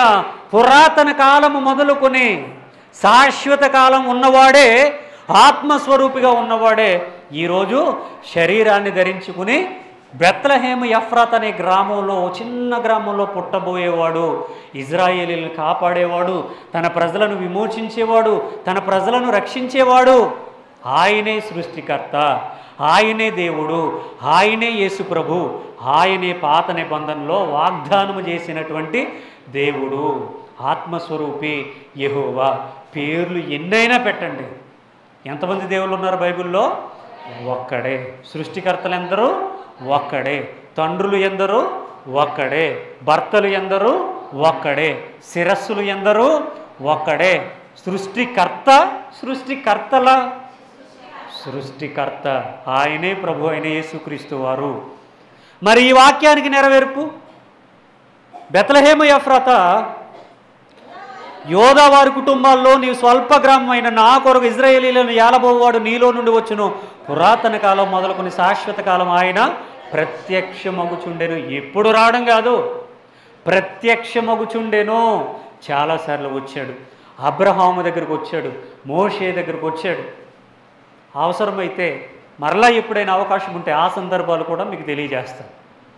అంతవరకు యూట్యూబ్ ఛానల్లో కనుక మీరు వెతకగలిగితే వేల ప్రసంగాలు ఉన్నాయి. వేలే. అలసిపోయేంత వరకు నేర్చుకునేంత సబ్జెక్టు మీకు దక్కుతుంది అందులో. వినండి, నేర్చుకోండి. మరలా మత్తయి సువార్తకు వద్దాం. 2వ అధ్యాయం 5వ వచనం. అందుకు వారు యోదయ బెత్లెహేములోనే ఏలయనగా, యోదయ దేశపు బెత్లెహేమా, నీవు యోధా ప్రధానులలో ఎంత మాత్రమును అల్పమైన దానవు కావు. ఇజ్రాయేలును నా ప్రజలను పరిపాలించు అధిపతి నీలో నుండి వచ్చును అని ప్రవక్త ద్వారా వ్రాయబడి ఉన్నదనిరి. అవునండి, ప్రవక్త ద్వారా వ్రాసారు. ఏ ప్రవక్త? మీకా ప్రవక్త. ఇజ్రాయేలుని ఏలేటటువంటి వాడు, ఇజ్రాయేలు పరిపాలించేవాడు, ఇజ్రాయేలు పాపాలను తీసివేసేవాడు, రక్షకుడు, రాజు, విమోచకుడు, దేవుడు, తండ్రి. యేసుక్రీస్తు వారి కోసం యెషయా గ్రంథంలో నిత్యుడగు తండ్రి అనేటటువంటి నామం అక్కడ కనబడుతుంది. మరి దేవుని తండ్రి తండ్రి తండ్రి అంటారు. తండ్రి గొప్పవాడు, తండ్రి పంపించాడు అంటారు కదా. యేసుక్రీస్తు వారు ఎవరట? యెహోవాను తండ్రి అంటే మరి యేసుక్రీస్తు వారు ఎవరట? నిత్యుడగు తండ్రట. అంశం కూడా ఉంది, నిత్యుడగు తండ్రి అని. చూడండి, చాలా విలువైనటువంటి విషయం. అంటే ఇక్కడ యేసుక్రీస్తు వారు పాత నిబంధనలో ప్రవచన రూపంలో వారికి తెలియచేసి నూతన నిబంధనలో దానిని నెరవేర్చినట్టుగా మనకు అర్థమవుతుంది. కనుక ఇప్పటి వరకు విన్నటువంటి ప్రతి విషయము కూడా సృష్టికర్తలు ఎంతమంది అని తెలియజేస్తూ ఉంది? ఒక్కడే. ఎవరైనా? ప్రభు అయిన యేసుక్రీస్తు వారు. ఈ విధంగా బైబిల్ని మనం పరిశీలన చేసి, పరిశోధించి, ధ్యానించి, నేర్చుకుని ప్రభువైన యేసుక్రీస్తు వారిని మన యొక్క జీవితంలో తండ్రిగాను, దేవునిగాను మన హృదయంలో మొదటి స్థానాన్ని ఇచ్చి ఆయనను ప్రేమించేవారుగా, ఆయనకు ప్రార్థించేవారుగా, ఆయనను ఆరాధించేవారుగా, ఆయన కోసం బ్రతికేవారుగా, ఆయన తప్ప లోకరక్షకుళ్ళు లేరు, నిజదేవుళ్ళు లేరు. ఈ ప్రపంచం అందరూ చెప్తున్నారు ఒక్కడే దేవుడు అని. ఆ ఒక్కడే దేవుడు యేసుక్రీస్తు వారిని తెలుసుకోవట్లేదు. తెలుసుకున్న మనం ధన్యులం. ఈ లోకాన్ని విడిచిపెడితే మరలా మనం వెళ్ళేది ఆ దేవుని దగ్గరికే. అక్కడ ముగ్గురు ఉన్నారనుకో, ఈ నాకాలను కొట్టుకుంటే ఎవరి దగ్గరికి వెళ్ళాలి అప్పుడు? అంత లేదు. ఉన్నది ఒక్కడే, ఆయనే ప్రభు అయిన యేసుక్రీస్తు వారు. ఆయనే నా రక్షకుడు.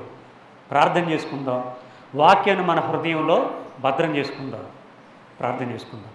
సర్వోన్నతుడు, మహోన్నతుడు అయిన దేవా యేసయ్య, మీ ఘనమైన నామమును బట్టి వందనాలు, స్తుతులు, స్తోత్రాలు. ఆయన దైవజనులు జాన్ గారి ద్వారా, వారి స్థానిక సంఘము ద్వారా ఏర్పాటు చేయబడినటువంటి ఒక సువార్త కూడికలను బట్టి వందనాలు. ఆయన వారు గడిచినటువంటి సంవత్సరం నుండి అనారోగ్యంతో ఉన్నారు.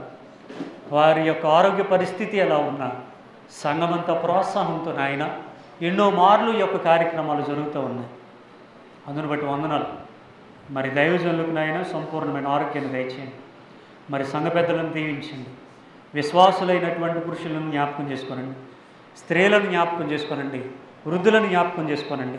ఈ సభల కొరకు నాయన వారి కష్టార్జితాన్ని ఇచ్చి నడిపిస్తూ ఉన్నారు. మరి వచ్చిన వారికి భోజన కార్యక్రమాలు ఏర్పాటు చేస్తూ ఉన్నారు. నాయన ప్రతి ఒక్కరిని నాయన జ్ఞాపకం చేసుకోనండి. పరలోక సంబంధమైన ఆశీర్వాదాలు దయచేయండి. సృష్టికర్త మీరే అని, మీరు తప్ప వేరొక రక్షకుడు లేడని, మీ నామం అన్ని నామముల కన్నా పైనామమని, మీ నామ స్మరణలో పాపక్షమాపణ ఉన్నదని, విమోచన దొరుకుతుందని, సృష్టికర్త మీరే అని ఎన్నో విషయాలు మీరు మాకు నేర్పించారు. ఆ వాక్యాలు దుష్టుడు చెప్పుకుని పోకుండా హృదయంలో భద్రపరుచుకునే భాగ్యాన్ని దయచేయమని కోరుతూ ప్రభు అయిన యేసుక్రీస్తు వారికే ఈ ప్రార్థన మనవులు మిక్కిలి వినయంతో ప్రార్థించి బ్రతిమలాడి వేడుకొనియాడుచున్నాను. ఆమేన్. అందరికీ వందనాలు.